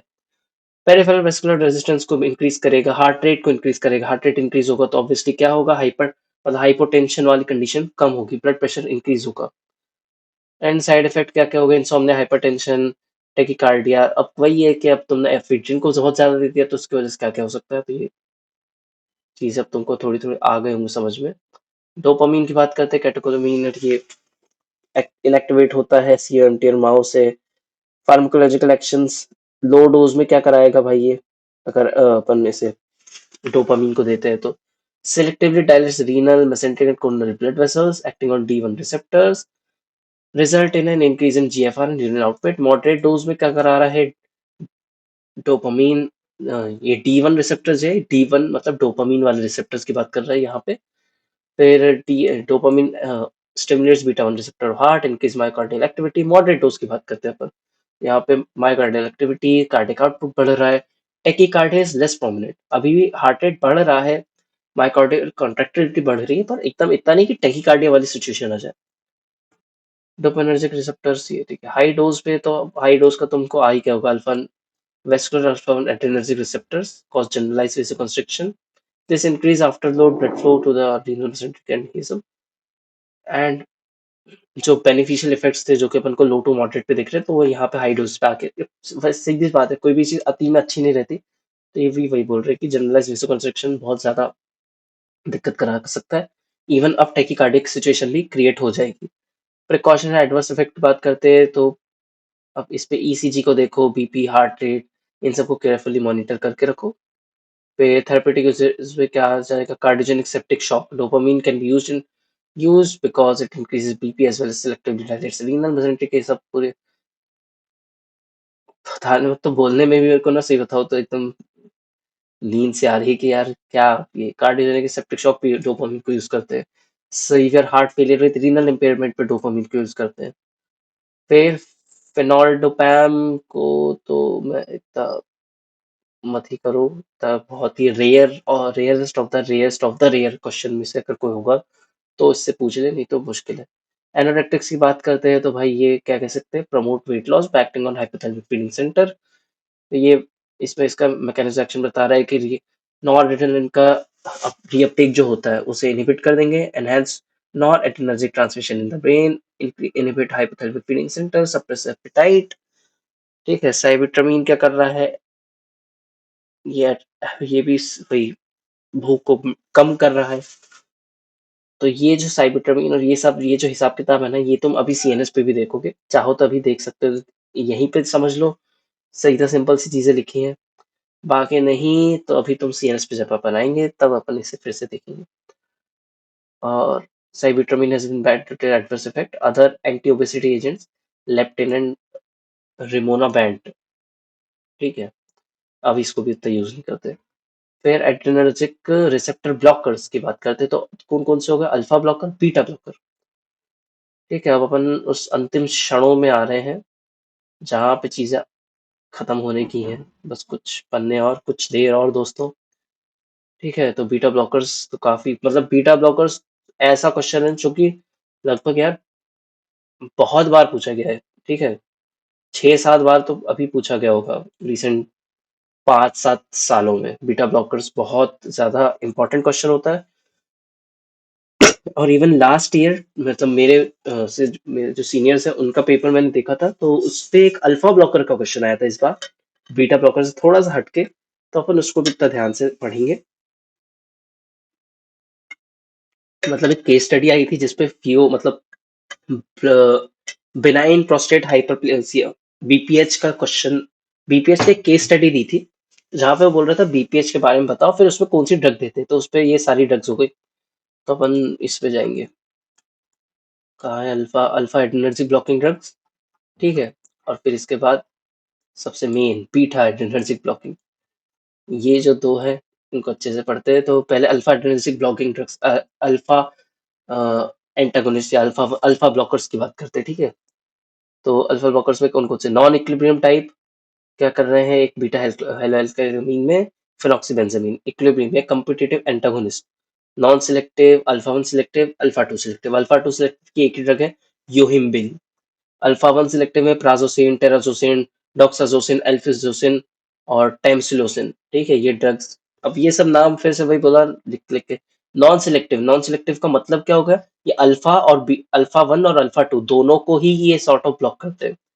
तो एर्गोट एल्कलॉइड्स में कौन कौन से आ गए, एर्गोटामिन, एर्गोटॉक्सिन, फिर hydrogenated alkaloids, dihydro ergotamine, dihydro ergotoxine हो गया। इसे अपन कोडर कोडर को क्राइन भी बोलते हैं। ठीक है, उसका मतलब दूसरा लेस कॉमन नेम बट है। इमिडाजोलिन में फेंटोलामीन हो गया, मिस्लिनिस में क्लोरप्रोमाजीन। तो ये सारी ड्रग्स नॉन सिलेक्टिव में आ गई। अल्फा 1 में ये ट्राजोसिन, टेराजोसिन, डॉक्साजोसिन, ये सारी। एक साला इतनी भरी ठंडी में लोगों को गाड़ी की चाबी चाहिए बहन, पता नहीं क्या करेंगे। फिर तो अपन कहाँ पे थे? ये सारी ड्रग्स कब देख लिए, prazosin, terazosin, doxazosin, alpha selective alpha 2 में एक ही है योहिम्बिन। अपन आगे बात करते हैं तो क्या क्या ये क्या करते हैं, ब्लॉक कर रहे हैं अल्फा एड्रेनर्जिक ब्लॉकर्स, ब्लॉक करते हैं अल्फा रिसेप्टर। कितनी नई बात बता रहे हैं, कितनी शानदार बात बताई इन्होंने। एंड इस पे भी इन्होंने रिवर्सिबल रिवर्सिबल के हिसाब से दिया है, तुम चाहो तो इसे याद करो। बाकी केडीटी का क्लासिफिकेशन ही है यार जो चीज़ है, ठीक है, और कुछ नहीं है। फिर कैसे एक्ट करते हैं तो ये उसका डायग्राम है जो कि अपन को ज्यादा अच्छे से सब चीजें समझा रहा है। अल्फा वन अल्फा टू, तो जो Na होता है वो एगोनिस्ट है, फिनॉक्सीबेंजामीन एंटागोनिस्ट है, नॉन कॉम्पिटिटिव एंटागोनिज्म, ठीक है। ये कंपटीशन नहीं कर रहा है, ये डायरेक्ट इस पे इरिवर्सिबली बाइंड कर जाता है और ब्लॉक कर देता है चीजों को। फार्माकोलॉजिकल इफेक्ट्स क्या क्या हो जाएंगे तो अ, यार पेरिफेरल वास्कुलर रेजिस्टेंस, ठीक है, is reduced due to blockade of vascular receptors. It has predominant phenotypic effect. अब वही हो गया, अल्फा वन को तुमने ब्लॉक किया, alpha one vascular alpha one receptor block हो गया, तो उसकी वजह से क्या होगा, पहले अगर ये एक्टिव होते तो वेसो कंस्ट्रक्शन हो रहा था, अब अगर ये ब्लॉक हो गए तो वीनो डायलेशन होगा, मतलब डायलेट होंगी चीजें। तो अब ये बता रहा है कि डायलेटर पीपल अल्फा बीटा, मतलब ये effect of alpha blockade on various site GIT BPH पे। बीपीएच के लिए भाई आई थिंक कौन सा डायग्राम, ये वाला, urinary bladder relaxation of smooth muscles in the trigone sphincter and prostate. और इसकी वजह से क्या होता है, decrease the resistance to flow of urine in BPH blood. क्योंकि बिनाइन प्रोस्टेट हाइपरप्लेसिया में क्या होता है कि अब प्रोस्टेट ग्लैंड है उसका साइज बढ़ गया, तो वो क्या करता है यूरेटर को सो कॉल्ड, मतलब क्या करेगा, डायलिटेशन होने की वजह से जो यूरिन पाथवे वो ब्लॉक होने लगता है, तो उसकी वजह से प्रॉपरली यूरिनेट नहीं कर पाता पेशेंट, तो उसे दर्द भी देगा। तो वो उससे राहत देने के लिए भाई ये जो अल्फा ब्लॉकर्स होते हैं, ये क्या करते हैं, रिलैक्सेशन करा देते हैं स्मूथ मसल का एंड ट्राइगोन स्फिंक्टर प्रोस्टेट, तो उसकी वजह से स्मूथली चीजें पास हो, मतलब स्मूथली यूरिन पास हो पाता है एंड पेशेंट को रिलीफ फील होता है। फिर ये मियोसिस करा रहा है, डायरिया, जीआई मोटिलिटी को बढ़ा दिया तो उसकी वजह से डायरिया हो रहा है, या डायरिया भी नहीं कहो तो अगर कोई कॉन्स्टिपेशन वाला बंदा है उसके लिए फायदे की बात है। फिर बाकी अब ये कि अल्फा टू ब्लॉक हो गया तो एनए रिलीज बढ़ जाएगा, tachycardia palpitation, alpha one decrease in peripheral vascular resistance, decrease in afterload and blood pressure blockade करने के बाद, ठीक है। और ये venodilation alpha one alpha two अगर पोस्ट सिनेप्टिकली ब्लॉकेट हुए, प्री सिनेप्टिक और पोस्ट सिनेप्टिक जहाँ से था, presynaptic alpha two presynaptic के लिए ब्लॉकेट हुआ तो नॉर एड्रेनलिन का रिलीज बढ़ जाएगा, टेकार्डियक पल्पिटेशन होगा।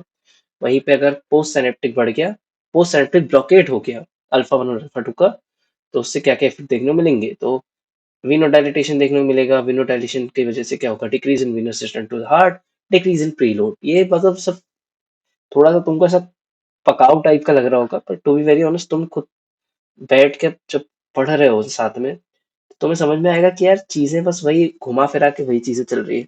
पहले जो चीज मतलब एक्ट एक्ट हो रही थी, मतलब पहले अगर कंस्ट्रक्शन हो रहा था, अब डायलिटेशन हो रहा है, डायलिटेशन होगा तो सारी चीजें सॉर्ट ऑफ बीपी हो गया वो कम हो जाएगा, हार्ट थोड़ा सा ज्यादा रिलैक्स हो जाएगा। तो ये सब वही बता रहा है।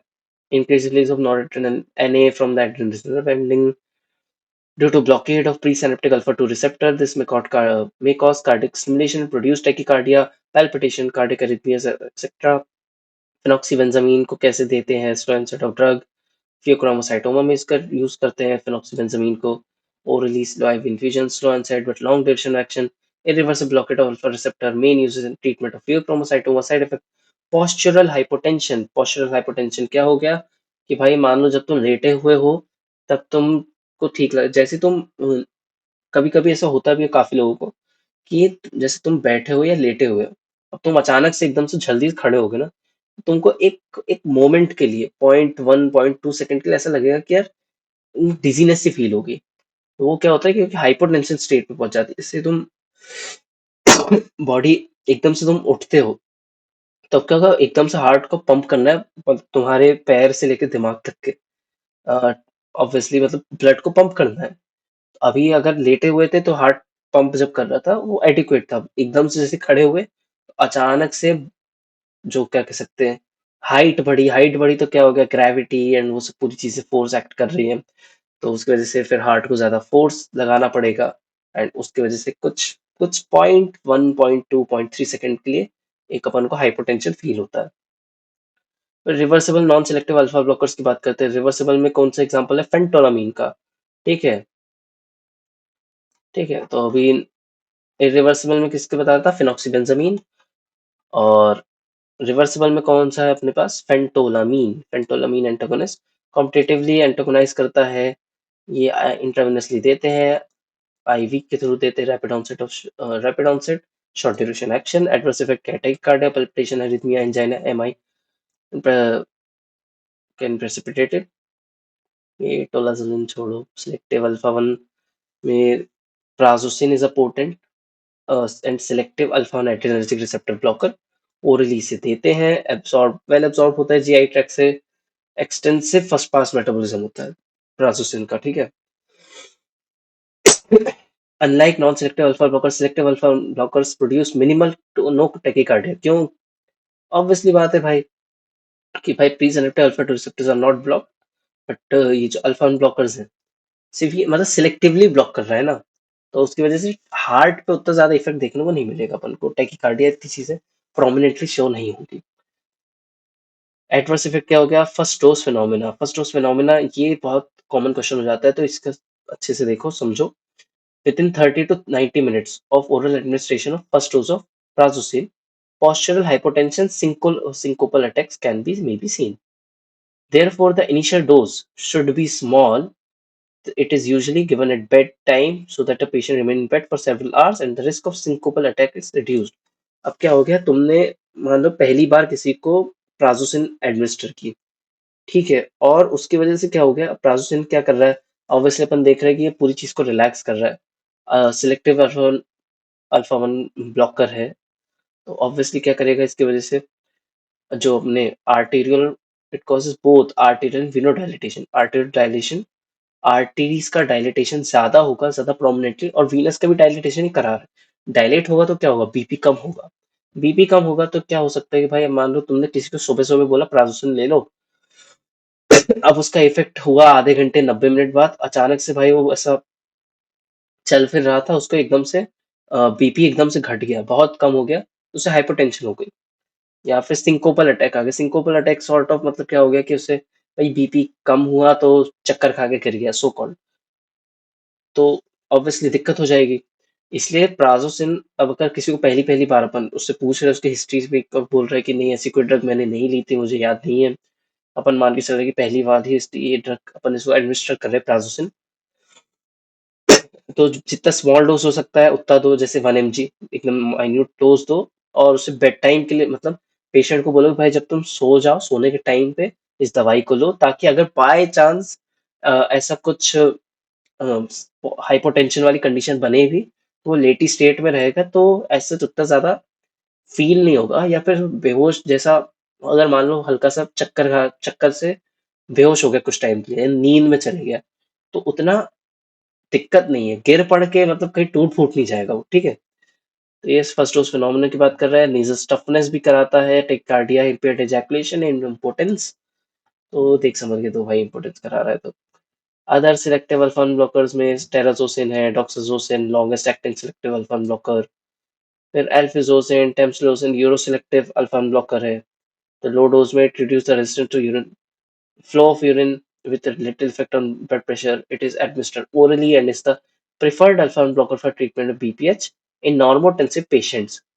ठीक है, it may cause retrograde ejaculation, ये तो बात की बात है, पर ये बीपीएच में प्रिफर्ड अल्फा ब्लॉकर होता है क्या, टेम्सलोसिन। ठीक है, टेम्सलोसिन, तो उसमें जैसे क्वेश्चन भी था आई थिंक 21 बैच में जो पेपर आया था, तो उसमें बोल रहे थे कि भाई बीपीएच के बारे में कौन सी ड्रग और क्या क्या, तो ये सब मतलब उसने अल्फा ब्लॉकर पूछा था बीपीएच की आड़ में। ठीक है, केस स्टडी बीपीएच की, पूछ वो आपसे रहा है अल्फा ब्लॉकर्स के बारे में सब कुछ, कि भाई कौन सा क्या दवाई देंगे, कौन सी प्रेफरेबल दवाई है, एंड कौन से इसके भाई बंधु है, तो वो सब के बारे में बताओ। ये सब था इसमें। ये जैसे कि साइलोडोसिन सिलेक्टिव अल्फा 1 ए ब्लॉकर यूजफुल ओरली इन बीपीएच, ये भी बीपीएच के बारे में बता रहा है। Therapeutic uses of alpha blockers, तो कौन कौन सी जगह पे? फियोक्रोमोसाइटोमा में। फियोक्रोमोसाइटोमा क्या होता है? Tumour of एंटिनल medulla, release large amounts of एंटिनल and non एंटिनल।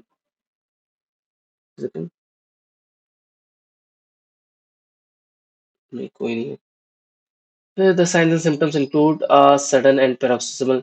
Sign symptoms में क्या आ रहा है भाई इसमें? किसी को फियोक्रोमोसाइटोमा है तो paroxysmal rise in BP with headache, palpitation, excess sweating. The diagnosis usually made by estimating catecholamines. ये वेनिल मेंडेलिक एसिड।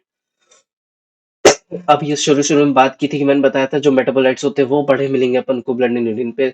एंड सीटी और एमआरआई स्कैन करा रहे हैं तो उससे अपन को समझ में आ रहा है कि हाँ भाई यहाँ पे कुछ दिक्कत हो चुकी है एटिनल मेडुला पे। डेफिनेटली ट्रीटमेंट क्या है? सर्जरी है। प्री ऑपरेटिव पीरियड पे फिनॉक्सीबेंजामीन देते हैं ताकि कंट्रोल कर ले हाइपरटेंशन को, restore blood volume.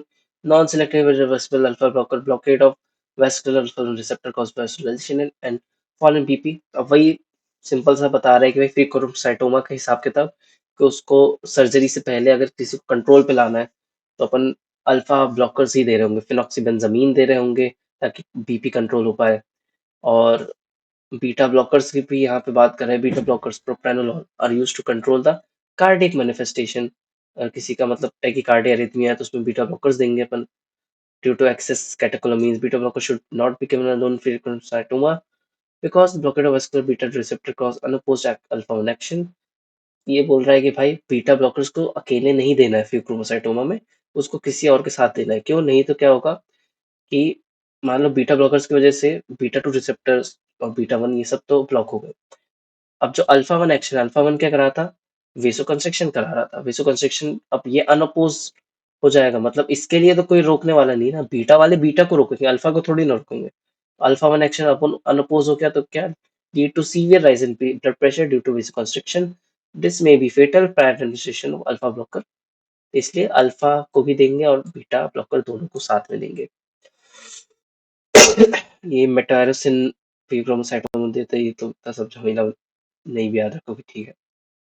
Hypertensive emergencies में अपन अल्फा ब्लॉकर्स को दे रहे हैं तो इसमें क्या है? IV phentolamine control hypertensive episode intravenous intraoperatively during surgery to control hypertensive crisis.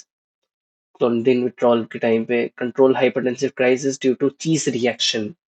चीज रिएक्शन को अपन आगे देखें कि क्या होता है। वही टायरोसिन जो होता है ना,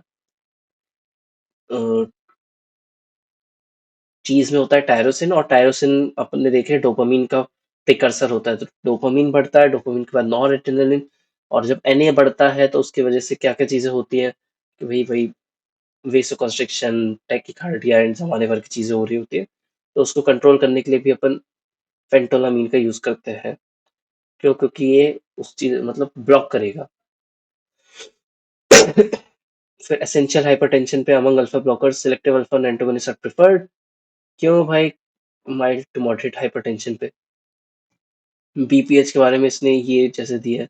Selective alpha 1 blockers are used in BPH. They decrease tone of smooth muscle in the neck of bladder and prostate, resulting in reduction of resistance to urinary outflow. फिर वही prazosin, tauroxin, doxazosin, terazosin, alfilzocin are particularly used in patients who also have hypertension. ठीक है, तो ये तो पढ़ लो यार। अब तो ये इसके बारे में पहले भी बात हो चुकी है। ये सब रीडिंग वाली बात हो जाती है। टिश्यू नेक्रोसिस पे देंगे। मेल सेक्सुअल डिसफंक्शन के पे भी अपन अल्फा ब्लॉकर्स को दे रहे होते हैं, ठीक है। सिलेक्टिव अल्फा टू ब्लॉकर्स में यूहिम्बीन। यूहिम्बीन के बस इतनी सी लाइन है कि competitive block alpha two receptor, और it also has 5-HT receptor blocking effect. Aphrodisiac होता है and rarely use therapeutically. Aphrodisiac का मतलब सो कॉल्ड ये तुम्हारे सेक्सुअल अर्जेस को बढ़ा देता है। और फिर अब अपन बात करते हैं इस चैप्टर का जो एंड आ रहा है, बीटा ब्लॉकर। इसके बाद भाई तुम भी रिलैक्स, मैं भी रिलैक्स। आई थिंक इस अभी यार 11:30 हो रहे हैं और 1 घंटे का वीडियो हो गया है। अब क्योंकि मैं अगर ऑटोकॉइट्स चालू भी किया ना तो कुछ नहीं तो यार 40 मिनट तो लग ही जाएंगे उसमें। क्योंकि अब मेरे को भी नींद आ रही है तो ऑब्वियसली मैं अभी तो नहीं कराऊंगा इसको। ना तुम्हें उतने अच्छे से डिलीवर कर पाऊंगा, ना मैं खुद अच्छे से पढ़ पाऊंगा भी। कहाँ पे है भाई ये?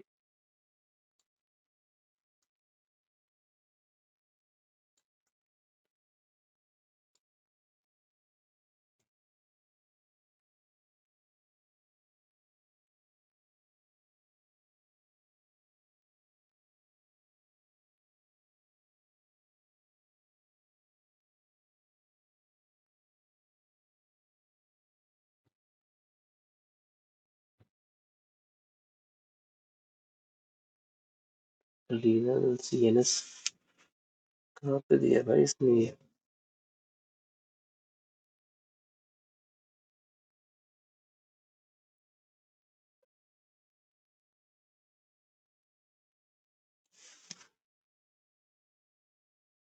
ऑटोकैड 6 नंबर पे 30 है यार, ऑटोकैड लंबा तो है। 230 पे।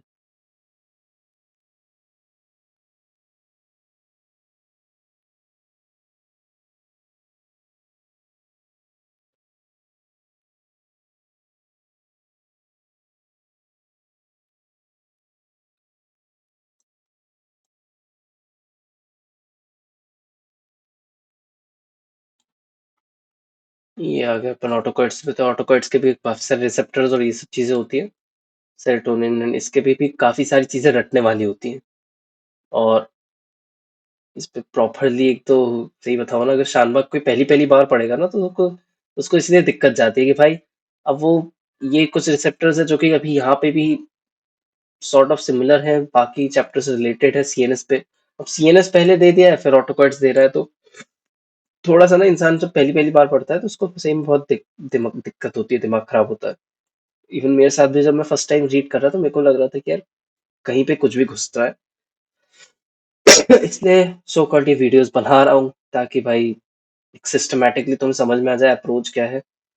एंड उसके बाद भले जब तुम रिवाइज करोगे तो तुम्हें फिर और अच्छे से चीज समझ में आ जाती है कि यार यहाँ पे ये चीज आ रही है तो इसका मतलब क्या होगा। बीटा ब्लॉकर्स की बात करते हैं, ठीक है। बीटा ब्लॉकर्स अभी कितना टाइम हो गया है? एक एक 1 घंटे 7 मिनट का कुछ वीडियो बन चुका है। हम जल्दी जल्दी बात करते हैं। तो बीटा ब्लॉकर्स के बारे में बात करेंगे। इसका क्लासिफिकेशन, तो इसके दो तरह से क्लासिफाई किया गया है इसको। या तो जनरेशन के हिसाब से, नहीं तो ब्लॉकिंग, मतलब किस हिसाब से, नॉन सिलेक्टिव और कार्डियो सिलेक्टिव के हिसाब से। तो दोनों को ही याद करना कोई बहुत बड़ी बात नहीं है। बट अपन अगर देखा जाए शानबाग पे जनरेशन वाइज दिया गया है, और most of the time generation wise ही ज्यादा पूछा जाता है। बट इसका ये वाला जो क्लासिफिकेशन है ये भी काफी ज्यादा अच्छा है और काफी यूजफुल हो जाता है। क्यों? क्योंकि इससे तुम्हें ड्रग सिलेक्ट करने में आसानी हो जाती है। कार्डियो सिलेक्टिव यानी कि सिर्फ हार्ट पैक कर रहा होगा। तो कौन कौन सी ड्रग्स हैं नॉन सिलेक्टिव और कार्डियो सिलेक्टिव? नॉन सिलेक्टिव में आती है विदाउट इंट्रिंसिक सिंपैथोमाइमेटिक एक्टिविटी, यानी इन ड्रग्स को लेने के बाद अलग से जो इंट्रिंसिक सिंपैथोमाइमेटिक, मतलब इसे खाया तुमने, अब क्या होगा, जो कि बीटा, मतलब जो बीटा एक्टिविटी है वो तो ब्लॉक हो रही है, बट इस ड्रग की वजह से थोड़ा सा तुमको एक फिर भी एक ऐसा लगेगा कि सिंपैथेटिक सिस्टम एक्टिवेट हो रहा है। तो विदाउट आई से कौन कौन से? प्रोप्रानोलॉल, सोटानोल, टिमोलॉल। विद आई से पिंडोलॉल। जब पिंडोलॉल दोगे ना तो वो बीटा वन बीटा टू को ब्लॉक तो कर रहा है, बट फिर भी थोड़ा सा ऐसी एक्टिविटी, बीपी हल्का सा राइज होगा, अभी टेकिकार्डिया की सिचुएशन हल्की से राइज होगी, तो हमें लगेगा कि यार ये कैसे हो रहा है। क्यों? क्योंकि उसमें इंट्रिंसिक सिंपैथोमाइमेटिक एक्टिविटी है, प्रेजेंट है। फिर अल्फा ब्लॉकिंग प्रॉपर्टी, यानी अल्फा वालों को भी ब्लॉक करता है, बीटा के साथ साथ अल्फा वालों को। यानी दो, एक तीर से दो निशाने हैं, तो लेबेटालॉल, कार्वेडिलॉल। कार्डियो सिलेक्टिव की बात करते हैं जो कि सिर्फ बीटा वन पे एक्ट कर रहे होंगे, तो मेटोप्रोलॉल, एटेनोलॉल, एसिबिटोलॉल, बिसोप्रोलॉल, एस्पेलॉल, बेटेक्सोलॉल, सेलिप्रोलॉल, नेबिवलॉल। जनरेशन वाइज पे देखोगे तो फर्स्ट जनरेशन पे प्रोप्रानोलॉल, टिमोलॉल, सोटालॉल, पिंडोलॉल। फिर सेकंड जनरेशन में आई थी बीटा वन या फिर कार्डियो सिलेक्टिव, जो कार्डियो सिलेक्टिव सेकंड जनरेशन की है, तो मेटाप्रोलॉल, एटेनॉल, एसिबिटोलॉल, बिसोप्रोलॉल, एस्मोलॉल। और फिर ये थर्ड जनरेशन में अल्फा ब्लॉकिंग प्रॉपर्टी और वेसोडायलेटर प्रॉपर्टी के हिसाब से, तो लेबेटालॉल, कार्वेडिलॉल, ठीक है, लेबेटालॉल, कार्वेडिलॉल, सेलिप्रोलॉल, नेबिवोलॉल और बिटेक्सोलॉल। तो ये थर्ड जनरेशन पे कुछ कार्डियोसिलेक्टिव प्रॉपर्टीज भी इसमें आ रही है। And most of the time मैं कहूंगा कि इसको जनरेशन वाइज को याद करो, ज़्यादा अच्छा रहता है and generation wise he mostly पूछी गई है, ठीक है? ये अपन क्लासिफिकेशन का काम हो चुका है। ये एक्शन बता रहा है भाई। क्यों? क्योंकि देखो प्रोप्रानोलॉल जो है ना, प्रोप्रानोल is the prototype drug. Beta blockers की जो प्रोटोटाइप ड्रग है वो है प्रोप्रानोलॉल, ठीक है? प्रोप्रानोलॉल ही एक ऐसी सॉर्ट ऑफ जो बोलते हैं ना, एक ऐसा ड्रग जो कि बाकी को रिप्रेजेंट कर रहा हो, तो प्रोप्रानोलॉल होगी इस क्लास में, बीटा ब्लॉकर्स की क्लास में। एंड ये किस तरह से एक्ट करती है, तो ये कॉम्पिटिटिवली एक्ट कर रही होती है, कॉम्पिटिटिव ब्लॉक करती है beta receptor mediate action of catecholamines and other adrenergic agonist को। फिर क्या क्या प्रॉपर्टीज, तो अब सीधी सिंपल सी बात है, जो चीजें सिंपैथेटिक में एक्टिव हो रही थी या बीटा मतलब बीटा रिसेप्टर्स जिन चीजों को एक्टिवेट कर रहे थे ब्लॉकर्स, वो सारी चीजें उल्टा करेंगे हार्ट में। अब भाई डिप्रेस ऑल कार्डियक एक्टिविटीज, ठीक है? हार्ट रेट घटा रहा है, कॉन्ट्रैक्टिलिटी घटा रहा है, कार्डियक आउटपुट घटा रहा है, SA node AV node function घटा रहा है। फिर उन्हें फिर क्या बोल सकते हैं, ब्लड वेसल्स पे भी अब ऑब्वियसली ब्लड वेसल्स पे क्या कराएगा ये, अ, देखो blockade of beta receptor of blood vessel initially may cause rise in peripheral vascular resistance due to unopposed alpha induction. However, continued administration of these drugs will lead to a fall in peripheral vascular resistance. Patient with hypertension due to chronic reduction in cardiac output, सीधे simple सा BP घटा रहा है बस, systolic diastolic BP को दोनों को घटाता है कंटिन्यू एडमिनिस्ट्रेशन पे। फिर रेस्पिरेटरी सिस्टम की बात करते हैं अपन, ये हाँ इस पे भी बात कर रहे थे ना। Reduce the release of renin, renin घटेगा तो ऑब्वियसली क्या होगा, विसो कंस्ट्रिक्शन कम होगा, विसो कंस्ट्रिक्शन कम होगा तो बीपी कम हो जाएगा। फिर रेस्पिरेटरी सिस्टम पे बात करते हैं, रेस्पिरेटरी सिस्टम पे ब्रोंकियल स्मूथ मसल्स को ये क्या कराता है, can produce severe bronchospasm patient with COPD, therefore beta blocker should be avoided. तो ये बोल रहा है कि blockade of beta receptor bronchial smooth muscles can produce severe bronchospasm patient. Obviously ये क्या करा रहा है, बीटा बीटा वाले क्या कराते हैं, ब्रोंको डायलिटेशन।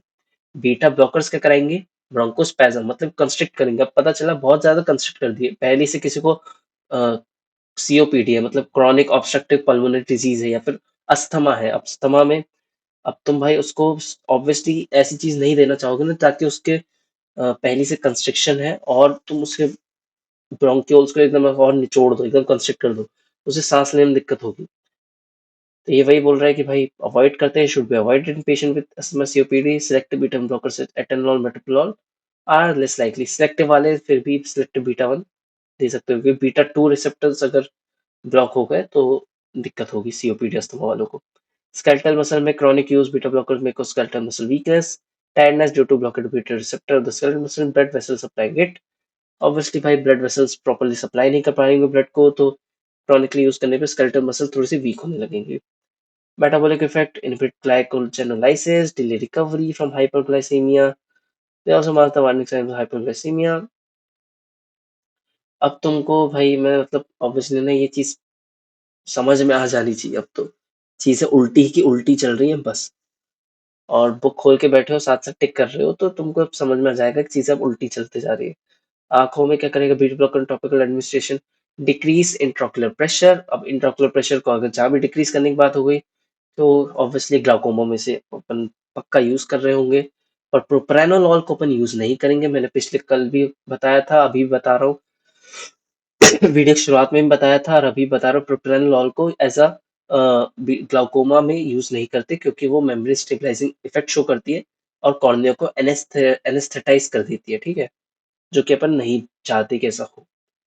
फिर फार्माकोकाइनेटिक्स की बात करते हैं, हाईली लिपिड सॉल्युबल होते हैं, well absorb from GI, bioavailability इस प्रोप्रानोलॉल की लो होती है एक्सटेंसिव फर्स्ट पास मेटाबॉलिज्म की वजह से, highly bound to plasma proteins, has large volume of distribution, freely crosses blood-brain barrier and metabolites are excreted in urine. Adverse effect of beta blockers के क्या क्या हो गए, अब एडवर्स इफेक्ट में वही कि ब्रेडी अब हार्ट का मतलब यूजेस जो हो रहे थे अब उसी को एक्सैगरेट कर दो कि भाई हार्ट को स्लो कर रहा था, पच्चीस बहुत ज्यादा स्लो कर दिया, ब्रेडिकार्डिया हो गया, हार्ट ब्लॉक हो गया, कंजेस्टिव हार्ट फेलियर हो गया, फिर blockade by beta two unopposed action, blood supply कम हो गई, बीपी बहुत हाइपोटेंशन स्टेट हो गई। फिर beta blockers can exacerbate prinzmetal angina यानी वेरिएंट एंजाइना, ये अपन इसमें अभी जस्ट सीवीएस वाला चैप्टर है उसमें आता है प्रिंस मेटल एंजाइना के बारे में due to unopposed alpha action. Page 117 की जो बात कर रहा है, तो ये वही बोल रहा है। प्रिंस मेटल एंजाइना के बारे में अपन बात करेंगे। अरे बहुत तेज नींद। और ये चैप्टर भी लगभग एंडिंग पे ही है, इसलिए समाप्ति की ओर है अपन बहुत जल्दी। फिर रेस्पिरेटरी सिस्टम पे ब्लॉक हो गया। अब वही मैंने बताया था कि भाई सीवियर ब्रोंकोस्पेज्म पेशेंट, सीवियरली मतलब अब तो एडवर्स इफेक्ट तुम्हें समझ में आ रहे होंगे। सीएनएस पे क्या कर रहा है, sleep disturbance, hallucination, fatigue and mental depression. Metabolic में क्या कर रहा है, recovery from hyperglycaemia is delayed by beta blockers. Beta blockers में हाइपरग्लाइसेमिक साइन को छुपा सकते हैं।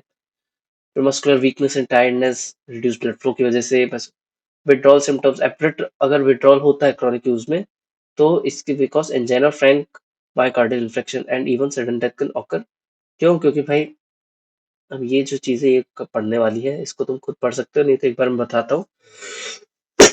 बीटा रिसेप्टर जब तुम देते हो तो उसकी वजह से क्या होता है, अगर प्रोलॉन्गली बीटा रिसेप्टर दे रहे हो तो एक सुपर सेंसिटिविटी स्टेज आ जाती है रिसेप्टर। क्योंकि मैंने पहले मतलब जनरल फार्मा की बात हो गई कि एक टॉलरेंस कैसे डेवलप होती है किसी भी चीज की, रिसेप्टर बढ़ गए या ज्यादा सेंसिटाइज हो गए, तब बीटा रिसेप्टर ज्यादा सेंसिटाइज हो गए भाई, या मतलब बीटा ब्लॉकर्स जो थे, क्योंकि उसने ब्लॉक करके रखा था।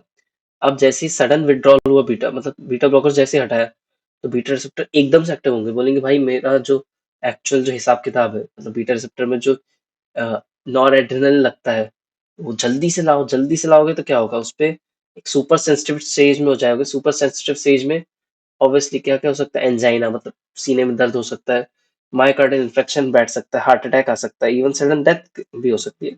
इसलिए विड्रॉल करना इसको बहुत ही देख संभल के करते हैं, टेपरिंग करते हैं। मतलब टेपरिंग का मतलब ये होता है, मान लो आज 10 mg का तुम्हारा प्रोलॉन्ग चल रहा था, 10 से पहले 8 में आओगे, 2-3 दिन 8 mg खाया, फिर 6 mg खाया, फिर 6 से 3 mg खाया, 3 mg से फिर 1.5 mg खाया, और 1.5 से फिर जाके तुमने 0.5 करते करते बंद किया।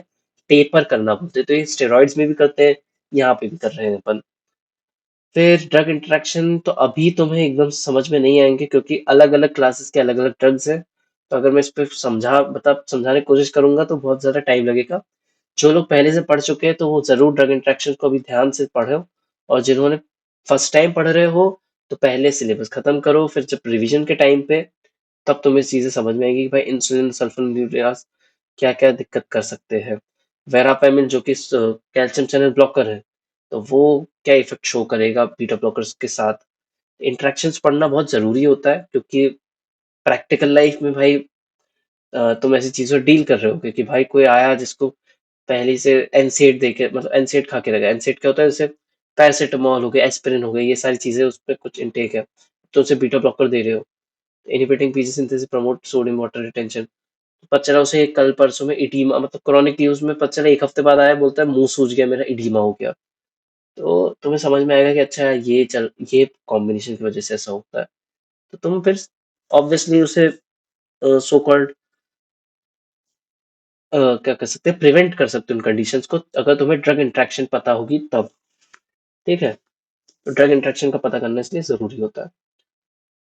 अब यही बता रहा है कि भाई insulin sulphonyl anti diabetic agent blood sugar को वैसे ही कम करता है।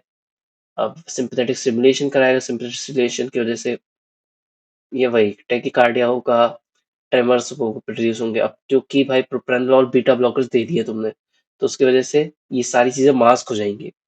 तो अगर कमी भी हो रही होगी ब्लड शुगर, मतलब हाइपोग्लाइसेमिक स्टेट में जा भी रहा होगा, तो समझ में नहीं आ रहा होगा। थेरापेटिक यूजेस क्या क्या होते हैं, हाइपरटेंशन में देते हैं। ठीक है, एडवांटेज क्या क्या हो गए, sodium retention rare, cheaper, long duration action, well tolerated.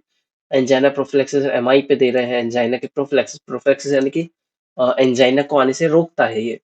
फिर beta blockers reduce myocardial oxygen demand by decreasing heart rate, myocardial contractility, arterial pressure.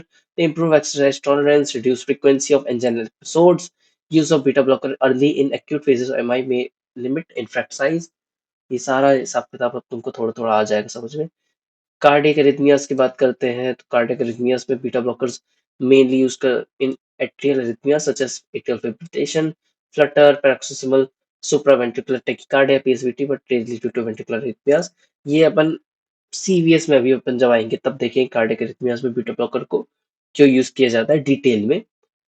Congestive heart, cardiac failure, pheochromocytoma में देंगे बीटा ब्लॉकर्स को, control cardiac manifestation, जो कि मैंने अभी बताया था कि अल्फा ब्लॉकर्स के साथ दे रहे होते हैं अपन।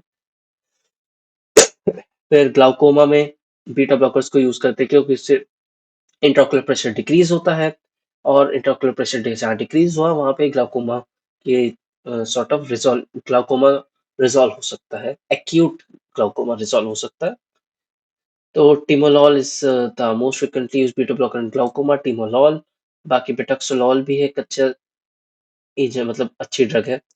प्रोफिलैक्सिस ऑफ माइग्रेन, माइग्रेन अगर किसी को होता है तो अपन बीटा ब्लॉकर्स को दे सकते हैं। ठीक है, mechanism is not known but they सकते हैं, तो इस पे मतलब इफेक्ट शो हो रहा है इसलिए। हाइपरथायरॉयडिज्म पे देते हैं कि हाइपरथायरॉयडिज्म में टेकिकार्ड सिम्टम क्या क्या होता है, टेकिकार्डिया होता है, पैल्पिटेशन, ट्रेमर, एंजाइटी, क्योंकि थायराइड जब बढ़ता है तो उससे ये सारे सिम्टम्स होते हैं। अब उसको अपन ऑब्वियसली रिड्यूस कर सकते हैं, क्यों? क्योंकि बीटा रिसेप्टर ब्लॉक कर देंगे अपन। Propranolol inhibit the peripheral conversion of T4 to T3, तो ये भी अच्छा यूज होता है बीटा ब्लॉकर्स में। बीटा ब्लॉकर्स की प्रोटोटाइप ड्रग जो है प्रोप्रानोलोल, उसका। और थायराइड स्टॉर्म एक टर्म होती है जो कि एंडोक्राइन पे आती है, जहाँ पे मतलब बहुत ही एक्सेस में बढ़ जाता है, थायरॉक्सिन होता है, तो उसमें अपन इसको यूज करते हैं, ये एक इमरजेंसी स्टेट होती है। फिर एसेंशियल ट्रेमर पे यूज कर सकते हैं, एक्यूट एंजाइटी स्टेट में यूज करते हैं, अल्कोहल विड्रॉल में यूज कर सकते हैं, hypertrophic obstructive cardiomyopathy, dissecting aortic aneurysm. तो बीटा ब्लॉकर्स के वही बोल रहा हूँ, बहुत सारे यूसेस हैं। सबके एकदम डिटेल भले ही मत लिखो, बट एटलीस्ट जो हेडिंग है ना, ये तुमको याद होनी चाहिए। और ये कॉमन सेंस की बात होती है। तुम मान लो 12 है तो उसमें से अगर 6, 7, 8 भी याद हो गई तो तुमको आराम से नंबर मिल जाएंगे, ठीक है। और क्योंकि ये हर जगह आता है, मतलब घुमा फिरा के तुमको यूज होना ही होना है पूरी बॉडी भर में, तो तुमको याद रहेगा भी। सिलेक्टिव बीटा वन ब्लॉकर्स की बात करते हैं, तो अब सिलेक्टिव वाले क्या कर रहे हैं, लो रिस्क ऑफ ब्रोंकोकंस्ट्रिक्शन, एंड इसकी वजह से ऑब्वियसली अब ब्रोंकोकंस्ट्रिक्शन नहीं हो रहा, तो क्या क्या चीजें हो सकती है, वही बात होती है। एस्मोलॉल के बारे में बताया है, एटेनोलॉल, एडिशनल वेसोडाइलेटरी एक्शन, लेबेटोलॉल के बारे में थोड़ा सा बता रहा है। इतना कुछ खास काम का इसमें नहीं आता, डिफरेंस भी नहीं पूछता है सच। कार्वेडोलॉल के बारे में बता रहा है, सिलिप्रोलॉल, तो ये तुम्हें एक बार रीड करना चाहो तो कर सकते हो, बाकी ड्रग का नाम तुम्हें पता होना चाहिए। मेनली ड्रग का नाम क्या है, ये तो कुछ खास काम का नहीं है। तुम ये अगर पीजी कर रहे होगे तब शायद काम आए, अभी तो नहीं आएगा। ये मतलब ये सब हर ड्रग के बारे में जब तुम पीजी करो तब समझ में आता है कि यार तब तुम थोड़ा ज्यादा डिटेल में जाना चाहते हो। बाकी मेनली इसके जो यूजेस है ये तुम्हें पता होने चाहिए। इसका एक बेसिक फ्रेमवर्क कि भाई फार्माकोकाइनेटिक्स इसकी क्या है, मेटाबॉलिक इफेक्ट तुम्हें पता है। अब इफेक्ट पता है तो एडवर्स इफेक्ट भी तुम बता सकते हो कि भाई इसी को जो यूजेस कर रहे थे उसी को तुमने एनहांस कर दिया। हार्ट रेट को कम कर रहा था, ठीक है, अब बहुत ही कम कर दिया। हाँ, तो इसी के साथ यार ये जो अपना एएनएस पार्ट 2 है ये खत्म होता है। एंड इसके बाद ऑटोकॉइड्स चालू करना है, तो अभी तो मैं नहीं कर पाऊंगा यार, क्योंकि 12 बजने के आसपास हो गए। थोड़ा सा टाइम मेरा एक फोन कॉल आया तो उसमें वेस्ट हो गया, तो वो इम्पोर्टेंट था तो मैं स्किप भी नहीं कर सकता था। सो इसी के साथ एएनएस खत्म होता है। बने रहो, जब अपन लगभग जल्द से जल्द आने वाले 7-8 दिन या अटमैक्स 9 दिनों पे अपन फार्मा पूरी खत्म कर देंगे, होप सो, एंड ऐसा ही हो। सो इसी के साथ भाई बने रहो, चैनल सब्सक्राइब करो, लाइक करो, शेयर करो, and bye bye. So take care all of you.